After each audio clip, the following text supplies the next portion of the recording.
ಉದಾಹೃತಂ. ಪಂಚಮಹಾಭೂತಗಳು ಅಹಂಕಾರ, ಬುದ್ಧಿ, ಅವ್ಯಕ್ತವಾದದ್ದು, 10 ಇಂದ್ರಿಯಗಳು ಮತ್ತು ಮನಸ್ಸು, 5 ಇಂದ್ರಿಯ ವಿಷಯಗಳು, ಬಯಕೆ, ದ್ವೇಷ, ಸುಖ, ದುಃಖ, ಮೊತ್ತ, ಚೇತನ, ಧೃತಿ. ಸಂಕ್ಷೇಪವಾಗಿ ಇವನ್ನು ಕ್ಷೇತ್ರ ಮತ್ತು ಅದರ ಪರಸ್ಪರ ಪ್ರತಿಕ್ರಿಯೆಗಳು ಎಂದು ಪರಿಗಣಿಸುತ್ತಾರೆ. ಅಮಾನಿತ್ವಂ ಅದಂಭಿತ್ಯುದಂ ಅಹಿಂಸಾ ಶಾಂತಿ ಆರ್ಜವಂ ಆಚಾರ್ಯೋಪಾಸನಂ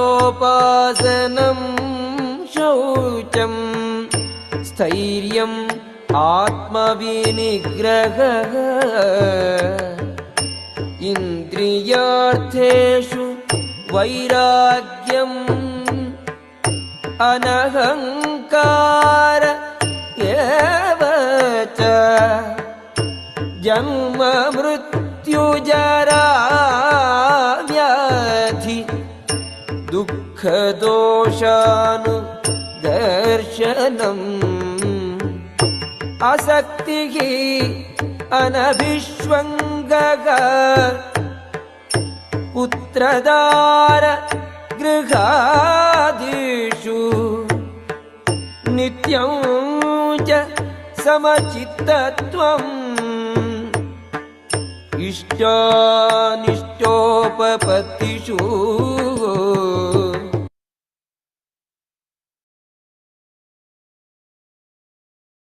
ಹರೇ ಕೃಷ್ಣ. ಎಲ್ರಿಗೂ ನಮಸ್ಕಾರ. ಧ್ವನಿ ಕೇಳಿಸ್ತಾ ಇದೆಯಲ್ಲ? ಸ್ಕ್ರೀನ್ ಕಾಣಿಸ್ತಾ ಇದೆ ಎಲ್ರಿಗೂ? ಹಾ, ಕೇಳಿಸ್ತಿದೆ ಗುರುಜಿ. ಹರೇ ಕೃಷ್ಣ ಪ್ರಭುಜಿ. ಹರೇ ಕೃಷ್ಣ. ಹೇಗಿದ್ದೀರಾ ಎಲ್ರು? ಎಲ್ಲರೂ ಹೇಗಿದ್ದೀರಾ? ಚೆನ್ನಾಗಿದ್ದೀವಿ. ನೀವು ಗುರುಜಿ? ನಾನು ಚೆನ್ನಾಗಿದ್ದೀನಿ. ಚೆನ್ನಾಗಿದ್ದೇವೆ ಗುರುಗಳೇ. ಓಕೆ, ಧನ್ಯವಾದಗಳು. ನೀವು ಚೆನ್ನಾಗಿದ್ದೀರ ಗುರುಜಿ? ಹಾ, ನಾನು ಚೆನ್ನಾಗಿದ್ದೀನಿ. Thank you. Hare Krishna. Okay, ಒಂದು ಸಣ್ಣ ಕೀರ್ತನೆ ಮಾಡಿ ಹಾಗೆ ಕ್ಲಾಸ್ ಸ್ಟಾರ್ಟ್ ಮಾಡೋಣ. ಜಯ ರಾಧ ಮಾಧವ ಜಯ ಕುಂಜ ಬಿಹಾರಿ ಜಯ ಗೋಪಿ ಜನ ವಲ್ಲಭ ಜಯ ಗಿರಿವರಧಾರಿ ಯಶೋದನಂದನ ವೃಜ ಜನ ರಂಜನ ಯಶೋದನಂದನ ವೃಜ ಜನ ರಂಜನ ಯಶೋದನಂದನ ವೃಜ ಜನ ರಂಜನ ಯಶೋದನಂದನ ವೃಜ ಜನ ರಂಜನ ಯಮುನಾ ತೀರಾ ವನಚಾರಿ ಜಯ ರಾಧಾ ಮಾಧವ ಜಯ ಕುಂಜ ಬಿಹಾರಿ. ಹರೆ ಕೃಷ್ಣ ಕೃಷ್ಣ ಕೃಷ್ಣ ಹರೆ ಹರೆ, ಹರೆ ರಾಮ ರಾಮ ರಾಮ ಹರೆ ಹರೆ, ಹರೆ ಕೃಷ್ಣ ಕೃಷ್ಣ ಕೃಷ್ಣ ಹರೆ ಹರೆ, ಹರೆ ರಾಮ ರಾಮ ರಾಮ ಹರೆ ಹರೆ, ಹರೆ ಕೃಷ್ಣ ಕೃಷ್ಣ ಕೃಷ್ಣ ಹರೆ ಹರೆ, ಹರೆ ರಾಮ ರಾಮ ರಾಮ ಹರೆ ಹರೆ, ಹರೆ ಕೃಷ್ಣ ಕೃಷ್ಣ ಕೃಷ್ಣ ಹರೆ ಹರೆ, ಹರೆ ರಾಮ ರಾಮ ರಾಮ ಹರೆ ಹರೆ. हरिनाम संकीर्तन की जय, शीला प्रभुपाद की जय, श्री श्री राधा गोविंद की जय. हरे कृष्ण. ಎಲ್ರಿಗೂ ಅನಂತ ಕೋಟಿ ವೈಷ್ಣವ ವೃಂದಕ್ಕೆ ಜೈ. ಎಲ್ಲ ಭಕ್ತರಿಗೂ ಎಲ್ರಿಗೂ ಸ್ವಾಗತ. ಇವತ್ತಿನ ಅಧ್ಯಾಯದ ಹೆಸರು ಕ್ಷೇತ್ರಜ್ಞ ವಿಭಾಗ ಯೋಗ, ಅಧ್ಯಾಯ 13. ಇಸ್ಕಾನ್ ಮಂಗಳೂರವರು 18 ದಿವಸಗಳಲ್ಲಿ ಭಗವದ್ಗೀತೆಯನ್ನ ಆಯೋಜಿಸುವಂತಹ ಈ ಒಂದು ಯಜ್ಞದಲ್ಲಿ ಇವತ್ತು ನಾವು 13ನೇ ದಿನದಲ್ಲಿ ಪಾಲ್ಗೊಳ್ತಾ ಇದ್ದೇವೆ. ನಿಮಗೆಲ್ಲರಿಗೂ ಮತ್ತೊಮ್ಮೆ ಸ್ವಾಗತ. ಕ್ಷೇತ್ರಜ್ಞ ವಿಭಾಗ ಯೋಗ ಮತ್ತೆ ಪ್ರಕೃತಿ, ಪುರುಷ ಹಾಗೂ ಪ್ರಜ್ಞೆ ಅನ್ನುವಂಥದ್ದು ಇದು ಏನು ಅನ್ನುವಂಥದ್ದನ್ನು ಇವತ್ತು ತಿಳ್ಕೊಳ್ಳೋಣ. ಪ್ರಾರ್ಥನೆಯೊಂದಿಗೆ ಇವತ್ತಿನ ಈ ಅಧ್ಯಾಯವನ್ನು ನಾವು ಸ್ಟಾರ್ಟ್ ಮಾಡೋಣ. ಓಂ ನಮೋ ಭಗವತೆ ವಾಸುದೇವಾಯ, ಓಂ ನಮೋ ಭಗವತೆ ವಾಸುದೇವಾಯ, ಓಂ ನಮೋ ಭಗವತೆ ವಾಸುದೇವಾಯ. ಓಂ ಅಜ್ಞಾನತಿಮಿರಾಂಧಸ್ಯ ಜ್ಞಾನಾಂಜನಶಲಾಕಯ ಚಕ್ಷುರುನ್ಮೀಲಿತಂ ಯೇನ ತಸ್ಮೈ ಶ್ರೀ ಗುರವೇ ನಮಃ. ಶ್ರೀ ಚೈತನ್ಯ ಮನೋವಿಷ್ಣಂ ಸ್ಥಾಪಿತಂ ಯೇನ ಭೂತಲೆ ಸ್ವಯಂ ರೂಪ ಕದಾ ಮಹ್ಯಂ ದದಾತಿ ಸ್ವಪದಾಧಿಕಂ ವಂದೇಹಂ ಶ್ರೀಗುರೋ ಶ್ರೀಯುತಪದಕಮಲಂ ಶ್ರೀಗುರುನ್ ವೈಷ್ಣವಾಂಶ ಶ್ರೀರೂಪಂ ಸಾಗ್ರಜಾತಂ ಸಾಗಣ ರಘುನಾಥಾನ್ವಿತಂ ತಂ ಸಜೀವಂ ಸಾದ್ವೈತಂ ಸಾವಧೂತಂ ಪರಿಜನಸಹಿತಂ ಕೃಷ್ಣ ಚೈತನ್ಯದೇವಂ ಶ್ರೀರಾಧಾ ಕೃಷ್ಣಪಾದಾನ್ ಸಹ ಗಣ ಲಲಿತಾ ಶ್ರೀ ವಿಶಾಖಾನ್ವಿತಾಂಶ ಹೇ ಕೃಷ್ಣ ಕರುಣಾ ಸಿಂಧೋ ದೀನಬಂಧೋ ಜಗತ್ಪತೆ ಗೋಪೇಶ ಗೋಪಿಕಾ ಕಾಂತ ರಾಧಾ ಕಾಂತ ನಮೋಸ್ತುತೆ ತಪ್ತ ಕಾಂಚನ ಗೌರಾಂಗೇ ರಾಧೆ ವೃಂದಾವನೇಶ್ವರಿ ವೃಷಭಾನುಸುತೆ ದೇವಿ ಪ್ರಣಮಾಮಿ ಹರಿಪ್ರಿಯೆ ವಾಂಛಾಕಲ್ಪತರುಭ್ಯಶ್ಚ ಕೃಪಾ ಸಿಂಧುಭ್ಯೇವ ಚ ಪತಿತಾನಾಂ ಪಾವನೇಭ್ಯೋ ವೈಷ್ಣವೇಭ್ಯೋ ನಮೋ ನಮಃ ನಮಃ ಓಂ ವಿಷ್ಣುಪಾದಾಯ ಕೃಷ್ಣಪ್ರೇಷ್ಠಾಯ ಭೂತಲೆ ಶ್ರೀಮತೆ ಭಕ್ತಿವೇದಾಂತ ಸ್ವಾಮಿನಿತಿ ನಾಮಿನೆ ನಮಸ್ತೆ ಸಾರಸ್ವತೆ ದೇವೆ ಗೌರವಾಣಿ ಪ್ರಚಾರಿಣೆ ನಿರ್ವಿಶೇಷ ಶೂನ್ಯವಾದಿ ಪಾಶ್ಚಾತ್ಯ ದೇಶತಾರಿಣೆ ಜಯ ಶ್ರೀ ಕೃಷ್ಣ ಚೈತನ್ಯ ಪ್ರಭೋ ನಿತ್ಯಾನಂದ ಶ್ರೀ ಅದ್ವೈತ ಗದಾಧರ ಶ್ರೀವಾಸಾದಿ ಗೌರ ಭಕ್ತ ವೃಂದ ಹರೇ ಕೃಷ್ಣ ಕೃಷ್ಣ ಕೃಷ್ಣ ಹರೇ ಹರೇ ಹರೇ ರಾಮ ರಾಮ ರಾಮ ಹರೇ ಹರೇ ಹರೇ ಕೃಷ್ಣ ಕೃಷ್ಣ ಕೃಷ್ಣ ಹರೇ ಹರೇ ಹರೇ ರಾಮ ರಾಮ ರಾಮ ಹರೇ ಹರೇ ಹರೇ ಕೃಷ್ಣ ಕೃಷ್ಣ ಕೃಷ್ಣ ಹರೇ ಹರೇ ಹರೇ ರಾಮ ರಾಮ ರಾಮ ಹರೇ ಹರೇ ಹರೇ ಕೃಷ್ಣ. ಎಲ್ರಿಗೂ ಮತ್ತೊಮ್ಮೆ ಸ್ವಾಗತ. ಸೊ ನಿನ್ನಿನ ಅಧ್ಯಾಯದಲ್ಲಿ ನಾವು ಭಕ್ತಿಯೇ ಅತ್ಯಂತ ಶ್ರೇಷ್ಠವಾದದ್ದು ಅನ್ನುವಂಥದ್ದನ್ನು ತಿಳ್ಕೊಂಡ್ವಿ. ಭಗವಂತ ಹೇಳ್ತಾನೆ ಹೇಗೆ ನಾವು ಭಕ್ತಿಯಲ್ಲಿ ಮುಂದುವರಿಯುವುದು ಹೇಳ್ತಾನೆ. ಕಾಮ್ಯ ಕರ್ಮಗಳು ಜ್ಞಾನ ಈಗ ಕೊನೆಯದಾಗಿ ಹೇಳ್ತಾನೆ ಏನು ಮಾಡ್ಲಿಕ್ಕೆ ಆಗದಿಲ್ಲ ಅಂದ್ರೆ ನಿನ್ನ ಜ್ಞಾನವನ್ನ ಜಾಸ್ತಿ ಮಾಡ್ಕೋ. ಆದ್ರೆ ಜ್ಞಾನಕ್ಕಿಂತ ಧ್ಯಾನ ಉತ್ತಮ, ಧ್ಯಾನಕ್ಕಿಂತ ಕರ್ಮಫಲ ತ್ಯಾಗ ಉತ್ತಮ ಅನ್ನುವಂಥದ್ದನ್ನು ಹೇಳ್ತಾನೆ. ಮತ್ತೆ ನಾವು ಭಗವದ್ಗೀತೆಯಲ್ಲಿ ತಿಳ್ಕೊಂಡಿರುವಂತಹದ್ದು ಏನಂದ್ರೆ ಈ ಶರೀರ ಬೇಕೇ ಬೇಕು ಆತ್ಮಕ್ಕೆ ಅನ್ನುವಂತಹದ್ದು. ಆತ್ಮಕ್ಕೆ ಶರೀರ ಇಲ್ಲದೆ ಇದ್ರೆ ಮತ್ತು ಈ ಶರೀರ ಇದ್ಮೇಲೆ ಅದು ಯಾವುದಾದ್ರೂ ಒಂದು ಕರ್ತವ್ಯದಲ್ಲಿ ನಿರತರಾಗಿರ್ಲೇಬೇಕು, ಇಲ್ಲ ಅಂದ್ರೆ ಅದು ಶರೀರವನ್ನ ಇಟ್ಕೊಳ್ಳಿಕ್ಕೆ ಸಾಧ್ಯವಿಲ್ಲ ಅನ್ನೋದನ್ನ ಸಹಿತ ಭಗವದ್ಗೀತೆಯಲ್ಲಿ ಭಗವಂತ ಹೇಳಿದ್ದಾನೆ.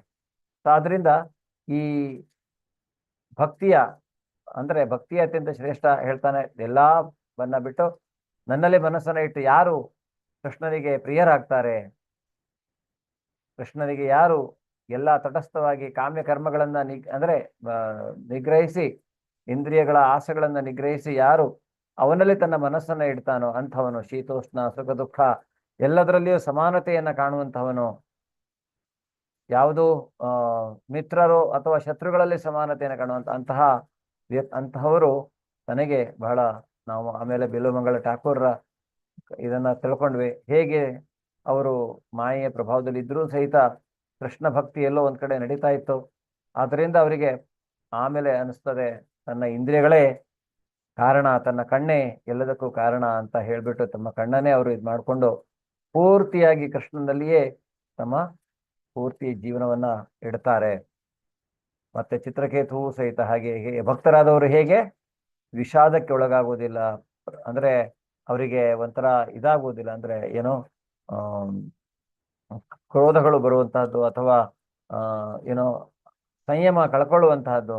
ಆ ರೀತಿಯಾಗಿ ಚಿತ್ರಕೇತುವು ಸಹಿತ ಸಮಾಧಾನನಾಗಿ ನನ್ನ ಕೆಳಗಡೆ ಬಂದವು. ಓಕೆ ಸರಿ, ನನಗೆ ರಾಕ್ಷಸ ಜನ್ಮ ಆದ್ರೂ ಓಕೆ, ಆದ್ರೆ ನೀನು ನನಗೆ ಯಾವಾಗಲೂ ಹರಿಭಕ್ತಿ ಮಾಡ್ಲಿಕ್ಕೆ ಅವಕಾಶ ಮಾಡಿಕೊಡು ಅಂತ ಪಾರ್ವತಿ ಹತ್ರ ಬೇಡ್ಕೊಳ್ತಾನೆ. ಸೊ ಆ ರೀತಿಯಾಗಿ ಯಾರು ಕೃಷ್ಣನಿಗೆ ಪ್ರಿಯರಾಗ್ತಾರೆ ಅನ್ನೋದನ್ನ ನಾವು ನಿನ್ನೆ ನೋಡಿದ್ವಿ. ಇವತ್ತಿನ ಅಧ್ಯಾಯ ಹೇಗೆ ಭಗವಂತ ಹೇಳ್ತಾನೆ ಜ್ಞಾನನಾದ್ರೂ ಜಾಸ್ತಿ ಮಾಡ್ಕೊ. ಈಗ ಜ್ಞಾನ ಇದೆ, ಯಾಕೆ ಈ ಜ್ಞಾನ ಯೋಗ ಈಗ ಬರ್ತಾ ಇದೆ, ಮತ್ತೆ ಭಕ್ತಿ ಯೋಗ ಯಾಕೆ ಮೊದಲಿದೆ? ಭಗವದ್ಗೀತೆ ಭಕ್ತಿಯೇ ಪ್ರಧಾನ. ಸೊ ಯಾಕೆ ಅದನ್ನ ನಾವು ತಿಳ್ಕೊಳ್ಳೋಣ. ಯಾಕೆ ಈ ರೀತಿಯಾಗಿ ಕರ್ಮಯೋಗ ಇದೆ, ಜ್ಞಾನಯೋಗ ಇದೆ, ಮಧ್ಯದಲ್ಲಿ ಭಕ್ತಿ ಇದೆ.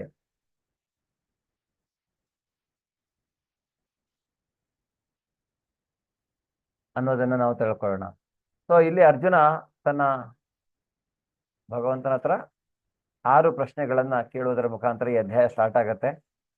ಅಲ್ಲಿ ಅವನು ಕೇಳ್ತಾನೆ, ಈ ಕ್ಷೇತ್ರ ಯಾರು, ಕ್ಷೇತ್ರಜ್ಞ ಯಾರು, ಸೊ ಪ್ರಕೃತಿ ಅಂದ್ರೆ ಏನು, ಪುರುಷ ಅಂದ್ರೆ ಎಲ್ಲವನ್ನ ಕೇಳ್ತಾನೆ. ಅದಕ್ಕೆ ಭಗವಂತ ಇಲ್ಲಿ ಉತ್ತರ ಕೊಡ್ತಾನೆ. ಕ್ಷೇತ್ರ ಮತ್ತು ಕ್ಷೇತ್ರಜ್ಞ ಅಂತರೇ ಜ್ಞಾನ ಚಕ್ಷುಷಂ ಕ್ಷೇತ್ರ ಜ್ಞಾನಂ. ಸೊ ಆ ರೀತಿಯಾಗಿ ಈ ಜ್ಞಾನವನ್ನ ಯಾರು ತಿಳ್ಕೊಳ್ತಾರೆ, ಕ್ಷೇತ್ರ ಮತ್ತೆ ಕ್ಷೇತ್ರಜ್ಞರ ಜ್ಞಾನವನ್ನ ಯಾರು ತಿಳ್ಕೊಳ್ತಾರೆ, ಅವರು ಭೌತಿಕ ಪ್ರಪಂಚದಿಂದ ಸುಲಭವಾಗಿ ಪಾರಾಗ್ತಾರೆ ಅನ್ನೋದನ್ನ ಹೇಳ್ತಾನೆ ಅವನು. ಜ್ಞಾನವನ್ನ ಹೇಗೆ ನಾವು ಪಡೆಯಬೇಕು ಅನ್ನುವಂತಹದ್ದು ಜ್ಞೇಯದ ಬಗ್ಗೆ ಇಲ್ಲಿ. ಜ್ಞೇಯ ಅಂದ್ರೆ ಏನು ಅಂತ ಕೇಳ್ತಾನೆ. ಜ್ಞೇಯ ಅಂದ್ರೆ ಜ್ಞಾನದ ಗುರಿ ಅಂತ. ಯಾವುದೇ ಜ್ಞಾನವನ್ನ ನಾವು ಪಡೆಯಲಿಕ್ಕೆ ಶುರು ಮಾಡಿದ್ರು ಅಂತಿಮವಾಗಿ ಆ ಜ್ಞಾನ ಎಲ್ಲಿಗೆ ಕೊನೆಯಾಗುವಂತಹದ್ದು? ಆ ಜ್ಞಾನ ಕೊನೆಯಾಗುವುದು ಶ್ರೀಕೃಷ್ಣನಲ್ಲಿ ಮಾತ್ರ. ಪರಿಪೂರ್ಣತೆ ಎಲ್ಲಿ ಇರುವುದು ನಮಗೆ? ಪರಿಪೂರ್ಣ ಅಂದ್ರೆ ಕೃಷ್ಣ. ಜ್ಞಾನದ ಪರಿಪೂರ್ಣತೆ ಎಲ್ಲಾಗತ್ತೆ? ಜ್ಞಾನದ ಪರಿಪೂರ್ಣತೆ ಆತ್ಮ ಸಾಕ್ಷಾತ್ಕಾರ, ಭಗವತ್ ಸಾಕ್ಷಾತ್ಕಾರದಿಂದ ಜ್ಞಾನದ ಪರಿಪೂರ್ಣತೆ ಆಗತ್ತೆ. ಅದನ್ನು ಸಹಿತ ಇವತ್ತು ಹೇಳ್ತಾನೆ. ಆಮೇಲೆ ಪ್ರಕೃತಿ ಮತ್ತೆ ಪುರುಷ ಹೇಗೆ ಕಾರಣಂ ಗುಣಸಂಗ ಅಂದ್ರೆ ಇದರ ಈ ಪ್ರಕೃತಿ ಮತ್ತೆ ಪುರುಷರ ಸಂಯೋಗದಿಂದ ಮಾತ್ರ ಇಲ್ಲಿ ಎಲ್ಲವೂ ಆಗಲಿಕ್ಕೆ ಸಾಧ್ಯ ಭೌತಿಕ ಪ್ರಪಂಚದಲ್ಲಿ ಅನ್ನುವಂತಹದನ್ನು ಸಹಿತ ಹೇಳ್ತಾನೆ. ಜ್ಞಾನದ ದೃಷ್ಟಿ ಕ್ಷೇತ್ರ ಮತ್ತೆ ಈ ಕ್ಷೇತ್ರ ಮತ್ತೆ ಕ್ಷೇತ್ರಜ್ಞರನ್ನ ತಿಳ್ಕೊಳ್ಳುವಂತಹದ್ದು, ಇದರ ನಡುವಿನ ವ್ಯತ್ಯಾಸವನ್ನ ತಿಳ್ಕೊಳ್ಳುವಂತಹದ್ದು, ಕ್ಷೇತ್ರ ಮತ್ತೆ ಕ್ಷೇತ್ರಜ್ಞರ ನಡುವಿನ ವ್ಯತ್ಯಾಸವನ್ನು ತಿಳ್ಕೊಳ್ಳುವುದೇ ನಿಜವಾದ ಜ್ಞಾನ ಅನ್ನುವಂತಹದ್ದನ್ನು ಸಹಿತ ಅವನು ಹೇಳ್ತಾನೆ. ಅದರಿಂದ ಇವತ್ತಿನ ಈ ಅಧ್ಯಾಯವನ್ನು ನಾವು ಸ್ಟಾರ್ಟ್ ಮಾಡೋಣ.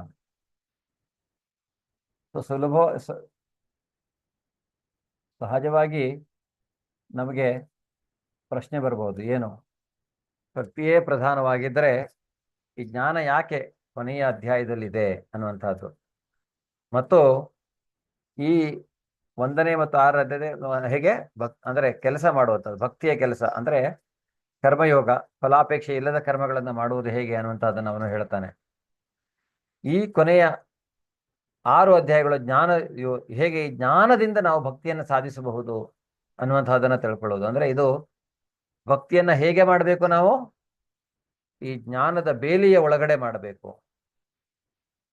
ಈ ಒಂದು ಚಿನ್ನದ ಪೆಟ್ಟಿಗೆ ಇದ್ದರೆ ಆ ಚಿನ್ನದ ಪೆಟ್ಟಿಗೆ ಅಡಿಭಾಗ ಎಲ್ಲಿ ಯಾವುದ್ರೊಳಗಡೆ ನಾವು ಬಂಗಾರಗಳ ಒಡವೆಗಳನ್ನ ಇಡ್ತೇವೆ, ಆ ಒಡೆಗಳನ್ನು ಇಡುವಂತಹ ಆ ಪೆಟ್ಟಿಗೆ ಆ ಭಾಗ, ಅದನ್ನು ನಾವು ಕರ್ಮಯೋಗ ಅಂತ ತಿಳ್ಕೊಳ್ಬಹುದು.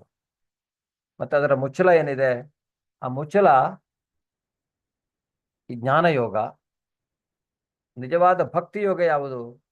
ಆ ಬಾಕ್ಸ್ ಒಳಗಡೆ ಇರುವಂತಹ ಒಡವೆಗಳು, ಜ್ಯುವೆಲರಿ, ಅದು ಭಕ್ತಿ ಯೋಗ ಅನ್ನುವಂಥದ್ದು. ಅಥವಾ ಒಂದು ಪುಸ್ತಕಕ್ಕೆ ಹೋಲಿಸಿದ್ರೆ 2 ಕವರ್ ಪೇಜ್ಗಳು ಕರ್ಮ ಮತ್ತೆ ಜ್ಞಾನ ಆದರೆ ನಿಜವಾದ ಪುಸ್ತಕದಲ್ಲಿ ಏನಿರುವಂತಹದ್ದು, ಮಧ್ಯದಲ್ಲಿ ಇರುವಂತಹದ್ದು ಅದು ಭಕ್ತಿ ಅನ್ನುವಂಥದ್ದನ್ನ ಇಲ್ಲಿ ನಾವು ತಿಳ್ಕೊಳ್ಬಹುದು. 12ನೇ ಅಧ್ಯಾಯದಲ್ಲಿ, ನಿನ್ನಿನ ಅಧ್ಯಾಯದಲ್ಲಿ ಕೃಷ್ಣ ಹೇಳ್ತಾನೆ ತನ್ನ ಭಕ್ತರನ್ನ ಜನನ ಮರಣದಿಂದ ಹೇಗೆ ಅವನು ಬಿಡುಗಡೆ ಮಾಡ್ತಾನೆ ಅನ್ನುವಂತಹದ್ದು. ಯಾಕೆಂದ್ರೆ ಎಂತಹ ಎಕ್ಸ್ಪರ್ಟ್ ಸ್ವಿಮ್ಮರ್ ಇದ್ರೂ ಸಾಗರವನ್ನ ಈಜಿ ದಾಟಲಿಕ್ಕೆ ಸಾಧ್ಯವಿಲ್ಲವೋ ಹಾಗೆ ನಾವು ಎಷ್ಟೇ ಎಕ್ಸ್ಪರ್ಟ್ ಇದ್ರೂ ಭಗವಂತನ ಕೃಪೆ ಇಲ್ಲ ಅಂದ್ರೆ ಈ ಭೌತಿಕ ಪ್ರಪಂಚದಿಂದ ಹೊರಗೆ ಹೋಗ್ಲಿಕ್ಕೆ ಸಾಧ್ಯವಿಲ್ಲ. ಕೊನೆಯ 6 ಅಧ್ಯಾಯಗಳು ಭೌತಿಕ ಪ್ರಪಂಚದಿಂದ ನಮ್ಮನ್ನ ಹೊರತೆಗೆಯಲು ಅಗತ್ಯವಾದ ತಾತ್ವಿಕ ಜ್ಞಾನವನ್ನ ಈ ಮುಂದಿನ 6 ಅಧ್ಯಾಯಗಳು ನಮಗೆ ತಿಳಿಸ್ಕೊಡುತ್ತದೆ. ಮಾಯೆಯಿಂದ ನಮ್ಮ ಬೇರ್ಪಡುವಿಕೆ ಮತ್ತು ಕೃಷ್ಣನ ಜೊತೆಗೆ ನಮ್ಮ ಬಾಂಧವ್ಯವನ್ನ ಮತ್ತೆ ಪಡೆಯಲು ಮತ್ತೆ ಪಡೆಯಲು ಬಹಳ ಮುಖ್ಯ. ಯಾಕೆಂದ್ರೆ ನಾವು ಎಲ್ಲಿಂದ ಬಂದಿದ್ದೇವೋ ಅಲ್ಲಿಗೆ ಮತ್ತೆ ಹೋಗ್ಬೇಕು. ಈಗ ನಾವು ಮರೆತಿದ್ದೇವೆ, ನಮ್ಮ ಮೂಲವನ್ನ ಮರೆತಿದ್ದೇವೆ.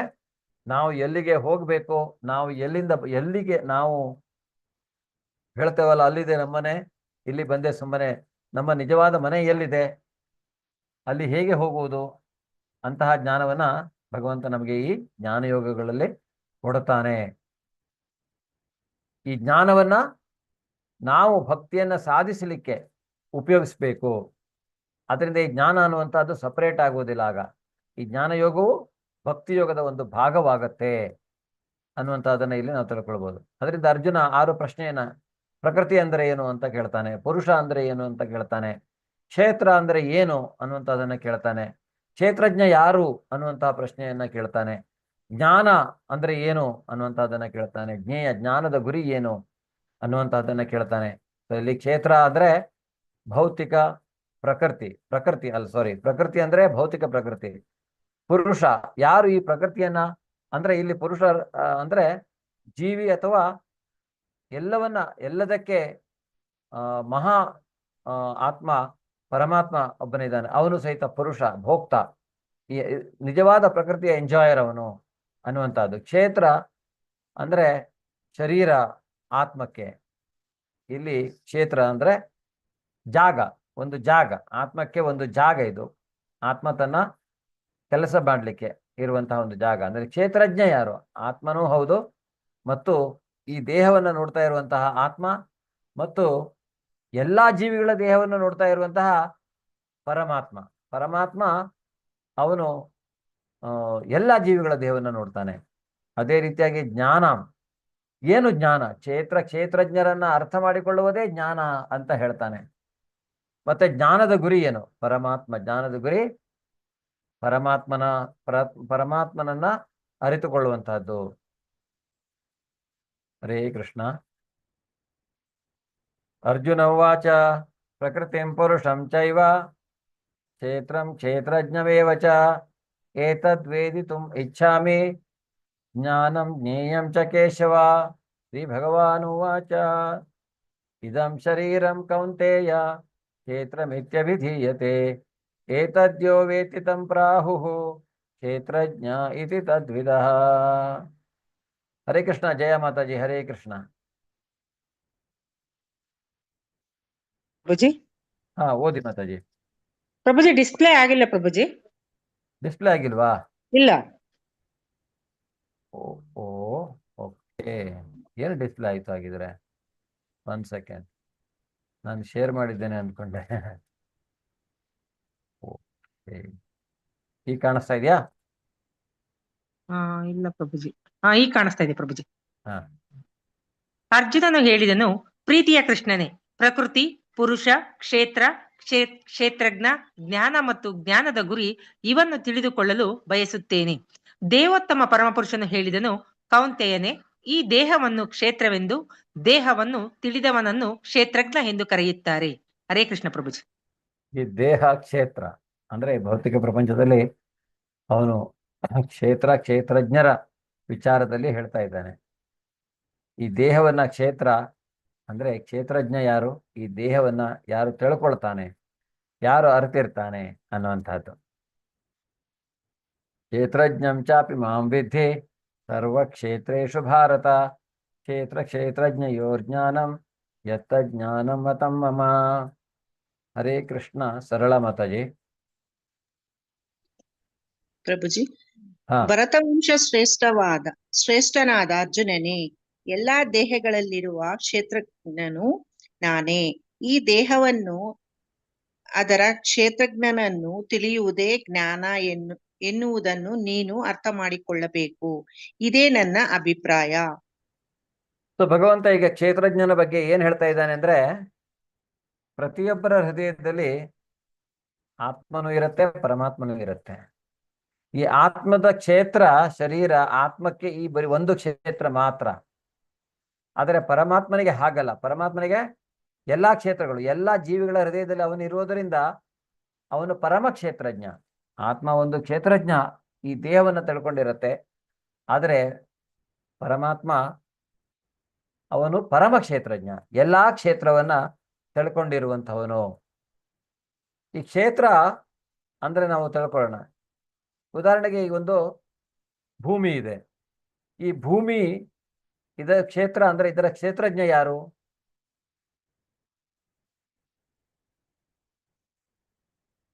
ಯಾರು ಹೇಳ್ತೀರಾ? ಈ ಭೂಮಿ ಇದೆ, ಇದರ ಕ್ಷೇತ್ರಜ್ಞ ಯಾರು? ಭಗವಂತ ಪ್ರಭುಜಿ. ಭಗವಂತ ಪರಮ ಕ್ಷೇತ್ರಜ್ಞ.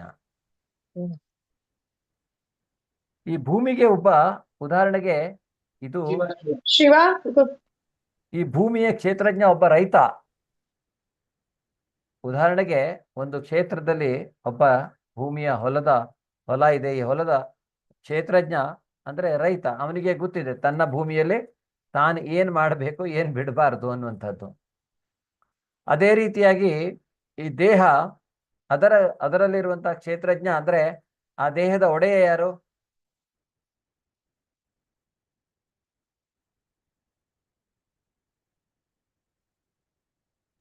ಇಲ್ಲಿ ಇಬ್ರು ಒಡೆಯರು ಹೌದು, ಆದರೆ ಮುಖ್ಯವಾಗಿ ಆತ್ಮ ಅನ್ನುವಂಥದ್ದು ಈ ಶರೀರದ ಒಡೆಯ. ಅದೇ ರೀತಿ ರೈತ ಆ ಕ್ಷೇತ್ರದ ಒಡೆಯ. ಆದ್ರೆ ಆ ಭೂಮಿಯ ಬಗ್ಗೆ ಅವನನ್ನ ಬಿಟ್ಟು ಇನ್ಯಾರಿಗೂ ಒಬ್ರಿಗೆ ಗೊತ್ತಿರತ್ತೆ ಅಲ್ವಾ? ಅದು ಈ ಸರ್ಕಾರಕ್ಕೆ ಗೊತ್ತಿರತ್ತೆ. ಅದೇ ರೀತಿ ಈ ನಮ್ಮ ಶರೀರದ ಬಗ್ಗೆ ಆತ್ಮಕ್ಕೆ ಗೊತ್ತಿದೆ, ಆದರೆ ಆತ್ಮವನ್ನ ಬಿಟ್ಟು ಇನ್ನೊಬ್ಬನಿಗೆ ಗೊತ್ತಿದೆ. ಯಾರಿಗೆ? ಅದು ಪರಮಾತ್ಮನಿಗೆ ಅನ್ನುವಂಥದ್ದು. ಸೊ ಇದು ಕ್ಷೇತ್ರ ಮತ್ತೆ ಕ್ಷೇತ್ರಜ್ಞರ ಒಂದು ವ್ಯತ್ಯಾಸ. ಋಷಿಭಿರ್ಬಹುಧಾ ಗೀತಂ ಛಂದೋಭಿರ್ವಿವಿಧೈ ಪೃಥಕ್ ಬ್ರಹ್ಮಸೂತ್ರಪದಶ್ಚೈವ ಹೇತುಮದ್ಭಿರ್ವಿನಿಶ್ಚಿತೈಃ. ಪ್ರತಿಭಾ ಮಾತಾಜಿ, ಹರೇ ಕೃಷ್ಣ. ಹರೇ ಕೃಷ್ಣ ಗುರುಜಿ. ಕ್ಷೇತ್ರ ಮತ್ತು ಕ್ಷೇತ್ರಜ್ಞನ ಜ್ಞಾನವನ್ನು ಅನೇಕ ಋಷಿಗಳು ಬೇರೆ ಬೇರೆ ವೈದಿಕ ಬರಹಗಳಲ್ಲಿ ವರ್ಣಿಸಿದ್ದಾರೆ. ವಿಶೇಷವಾಗಿ ವೇದಾಂತ ಸೂತ್ರದಲ್ಲಿ ಕಾರ್ಯಕಾರಣದ ತರ್ಕದೊಂದಿಗೆ ಅದನ್ನು ನಿರೂಪಿಸಿದೆ. ವೇದಾಂತ ಸೂತ್ರದಲ್ಲಿ ಈ ಕ್ಷೇತ್ರಜ್ಞರ ಬಗ್ಗೆ ಕಾರ್ಯಕಾರಣದ ತರ್ಕದೊಂದಿಗೆ, ಕಾರ್ಯ ಮತ್ತೆ ಕಾರಣ ಏನು ಆಗ್ತಾ ಇದೆ ಮತ್ತು ಅದು ಯಾಕೆ ಆಗ್ತಾ ಇದೆ, ಕಾರಣ, ಅದರ ತರ್ಕದೊಂದಿಗೆ ಅದರ ಬಗ್ಗೆ ಇಲ್ಲಿ ಹೇಳಲಾಗಿದೆ ಅನ್ನೋದನ್ನ ಭಗವಂತ ಹೇಳ್ತಾನೆ.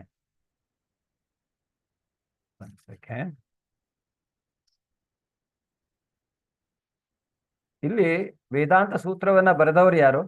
ವೇದಾಂತ ಸೂತ್ರ ಪರಮ ಕೃಷ್ಣನಿಂದಲೇ ಬಂದಿರುವಂತಹದ್ದು. ವ್ಯಾಸರ ರಚನೆ ಇರಬಹುದು, ಆದರೂ ಅವರು ಇದರಲ್ಲಿ ಏನಂದ್ರೆ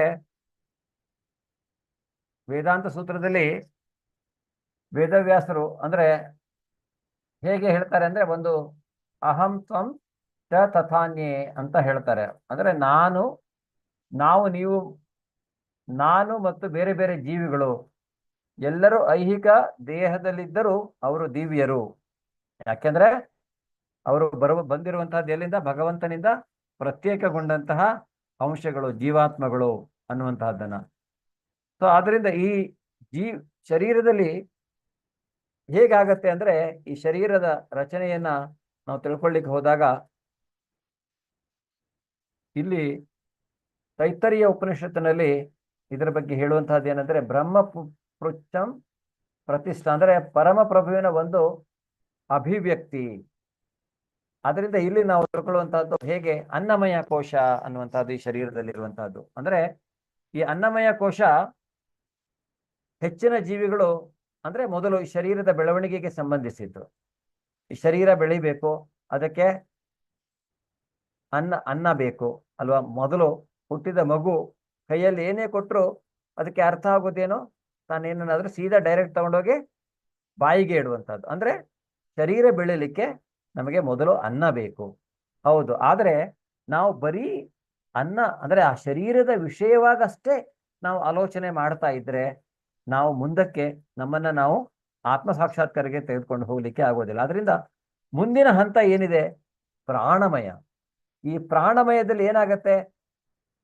ಈ ಭಗವಂತನಿಂದ ಸೇವಿಸಿದಂತಹ ಈ ಅನ್ನದಿಂದ ಪರಿಶುದ್ಧತೆಯನ್ನ ಪಡೆದು ನಾನು ಪ್ರಾಣಮಯಕ್ಕೆ ಹೋಗುವಂತಹದ್ದು, ಅಂದ್ರೆ ನಮ್ಮನ್ನು ನಾವು ಏರಿಸಿಕೊಳ್ಳುವಂತಹದ್ದು. ಅಲ್ಲಿ ಪರಮ ಸತ್ಯವನ್ನ ಜೀವ ಲಕ್ಷಣಗಳಲ್ಲಿ ಅಥವಾ ಜೀವ ರೂಪಗಳಲ್ಲಿ ಸಾಕ್ಷಾತ್ಕರಿಸಿಕೊಳ್ಳುವುದು, ಭಗವಂತನನ್ನ ನೋಡುವಂತಹದ್ದು, ಪ್ರತಿಯೊಂದು ಜೀವಿಯ ಹೃದಯದಲ್ಲಿರುವಂತಹ ಪರಮಾತ್ಮನನ್ನ ನೋಡುವಂತಹದ್ದು.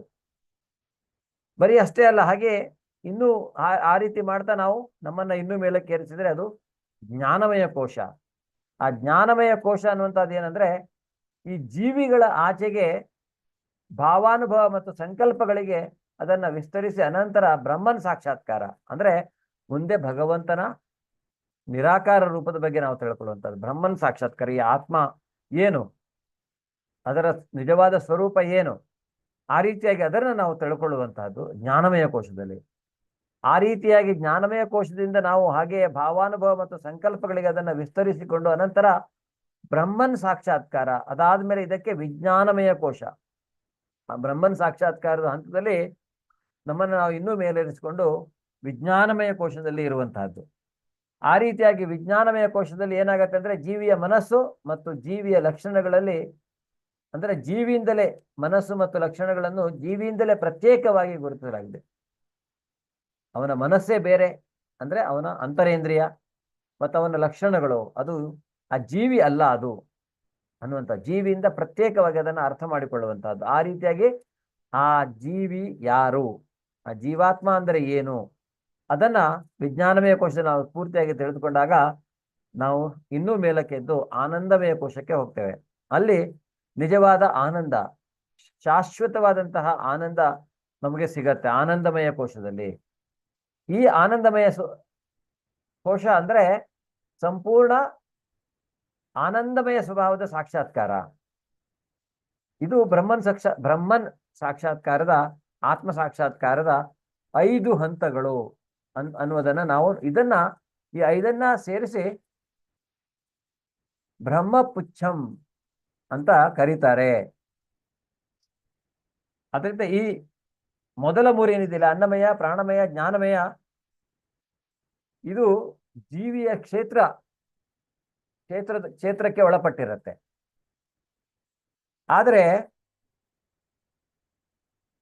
ಅಂದ್ರೆ ಆನಂದಮಯ ಅಂದ್ರೆ ಎಲ್ಲವೂ ಪರಮಪ್ರಭುವನ್ನ ಸಾಕ್ಷಾತ್ಕರಿಸಿಕೊಳ್ಳುವಂತಹದ್ದು. ಅದು ಕೊನೆಯದಾಗಿ ಕಾರ್ಯಕ್ಷೇತ್ರಗಳಂದ್ರೆ ಈ ಎಲ್ಲಾ ಕಾರ್ಯಕ್ಷೇತ್ರಗಳನ್ನ ಪರಮಪ್ರಭು ಅನ್ನುವಂತಹವನು ಮೀರಿರುತ್ತಾನೆ. ಅವನಿಗೆ ಆನಂದಮಯ, ಅವನೇ ಆನಂದಮಯ ಅಂತ ಆ ಭಗವಂತನಿಗೆ ಆನಂದ ಹೆಸರು. ಆದರೆ ಪರಮೋನ್ನತನನ್ನ ಆನಂದಮಯೋ ಅಭ್ಯಾಸ ಅಂತಂದ್ರೆ ದೇವೋತ್ತಮ ಪರಮ ಪುರುಷನು ಸ್ವಭಾವತಃ ಆನಂದಮಯ. ಭಗವಂತ ಯಾವಾಗಲೂ ಅವನು ಹಾಗಿರ್ತಾನೆ ಅನ್ನುವಂಥದ್ದನ್ನು ನಾವಿಲ್ಲಿ ತಿಳ್ಕೊಳ್ಬಹುದು. ಅದರಿಂದ ಅವನು ವಿಜ್ಞಾನಮಯ, ಪ್ರಾಣಮಯ, ಜ್ಞಾನಮಯ ಮತ್ತು ಅನ್ನಮಯಗಳಿಗೆ ತನ್ನನ್ನು ತಾನು ವಿಸ್ತರಿಸಿಕೊಳ್ತಾನೆ. ಕಾರ್ಯಕ್ಷೇತ್ರಗಳಲ್ಲಿ ಜೀವಿಯನ್ನೇ ಭೋಕ್ತರ ಎಂದು ಪರಿಗಣಿಸಲಾಗುತ್ತದೆ. ಅಂದ್ರೆ ಜೀವಿ ಭೋಕ್ತರ ಅಂದ್ರೆ ಇದನ್ನ ಅನುಭವಿಸುವವನು ಅಂತ. ಆನಂದಮಯ ಈ ಜೀವಿಗಿಂತ ಭಿನ್ನವಾಗಿರುವುದು ಅನ್ನುವಂಥದ್ದನ್ನು ಇಲ್ಲಿ ಪ್ರಭುಪಾದರು ನಮಗೆ ತಿಳಿಸ್ತಾರೆ. ಬ್ರಹ್ಮಸೂತ್ರಗಳಲ್ಲಿ ಇದನ್ನ ಕಾರ್ಯಕಾರಣದ ಇದರ ಜೊತೆಗೆ ತರ್ಕದೊಂದಿಗೆ ವಿವರಿಸಲಾಗಿದೆ ಅಂತ ಹೇಳ್ತಾರೆ.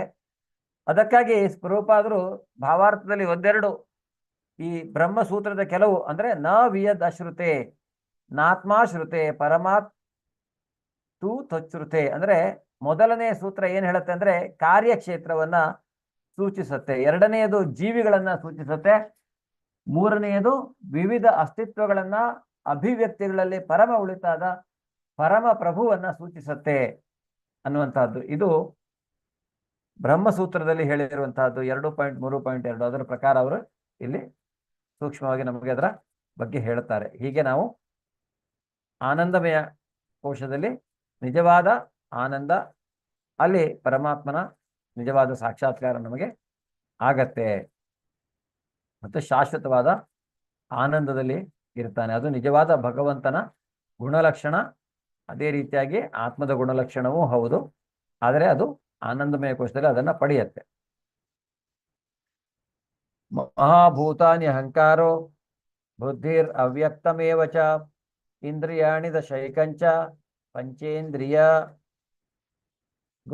ಪಂಚಚೇಂದ್ರಿಯ ಗೋಚರಾಃ ಇಚ್ಛಾ ದ್ವೇಷಃ ಸುಖಂ ದುಃಖಂ ಸಂಘಾತಚೇತನಾ ಧೃತಿಃ ಏತದ್ ಕ್ಷೇತ್ರಂ ಸಮಾಸೇನ ಸವಿಕಾರಂ ಉದಾಹೃತಂ. ಚೈತ್ರ ಮಾತಾಜಿ, ಹರೇ ಕೃಷ್ಣ. ಹರೇ ಕೃಷ್ಣ ಪ್ರಭುಜಿ. ಪಂಚಮಹಾಭೂತಗಳು ಅಹಂಕಾರ, ಬುದ್ಧಿ ಅವ್ಯಕ್ತವಾದುದು.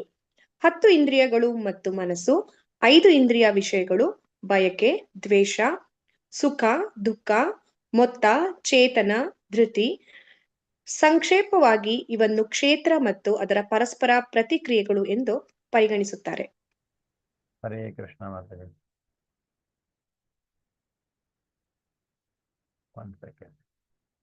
ಸೊ ಇಲ್ಲಿ ಕ್ಷೇತ್ರದ ರಚನೆಯ ಬಗ್ಗೆ ಅವನು ಹೇಳ್ತಾ ಇದ್ದಾನೆ. ಏನು, ಪಂಚಭೂತಗಳಿಂದ ಇಡೀ ಶರೀರ ಆಗತ್ತೆ ಅಲ್ವಾ. ಈ ಪಂಚಭೂತಗಳಿಂದ ವೇದಾಂತ ಸೂತ್ರದಲ್ಲಿ ಅಧಿಕಾರಿಯುತ ಹೇಳಿಕೆಯಲ್ಲಿ ಇದನ್ನು ಹೇಳ್ತಾರೆ. ಏನು, ಈ ಘಟಕಾಂಶಗಳು ಮೊದಲನೇದಾಗಿ ಭೂಮಿ, ನೀರು, ಅಗ್ನಿ, ವಾಯು, ಆಕಾಶ, ಇದನ್ನ ನಾವು ಪಂಚಭೂತಗಳು ಅಂತ ಕರೀತೇವೆ. ಈ ಭೌತಿಕ ಪ್ರಕೃತಿಯ ಎಲ್ಲಾ ಜಡ ವಸ್ತುಗಳು ಈ ಪಂಚಭೂತಗಳಿಂದಲೇ ಆಗಿರುವಂತಹದ್ದು. ಅನಂತರ ಈ ಶರೀರ ರಚನೆಯಲ್ಲಿ ಅಹಂಕಾರ, ಬುದ್ಧಿ ಬರುತ್ತೆ. ಈ ಅಹಂಕಾರ ಅನ್ನುವಂಥದ್ದನ್ನ ನಾವು ಈಗೋ ಅಂತ ಏನ್ ಹೇಳ್ತೇವೆ, ಆದ್ರೆ ಇದು ಫಾಲ್ಸ್ ಈಗೋ ಆಗಬಾರ್ದು ಅನ್ನುವಂಥದ್ದನ್ನ. ಅನಹಂಕಾರ ಭಗವಂತನಿಂದಲೇ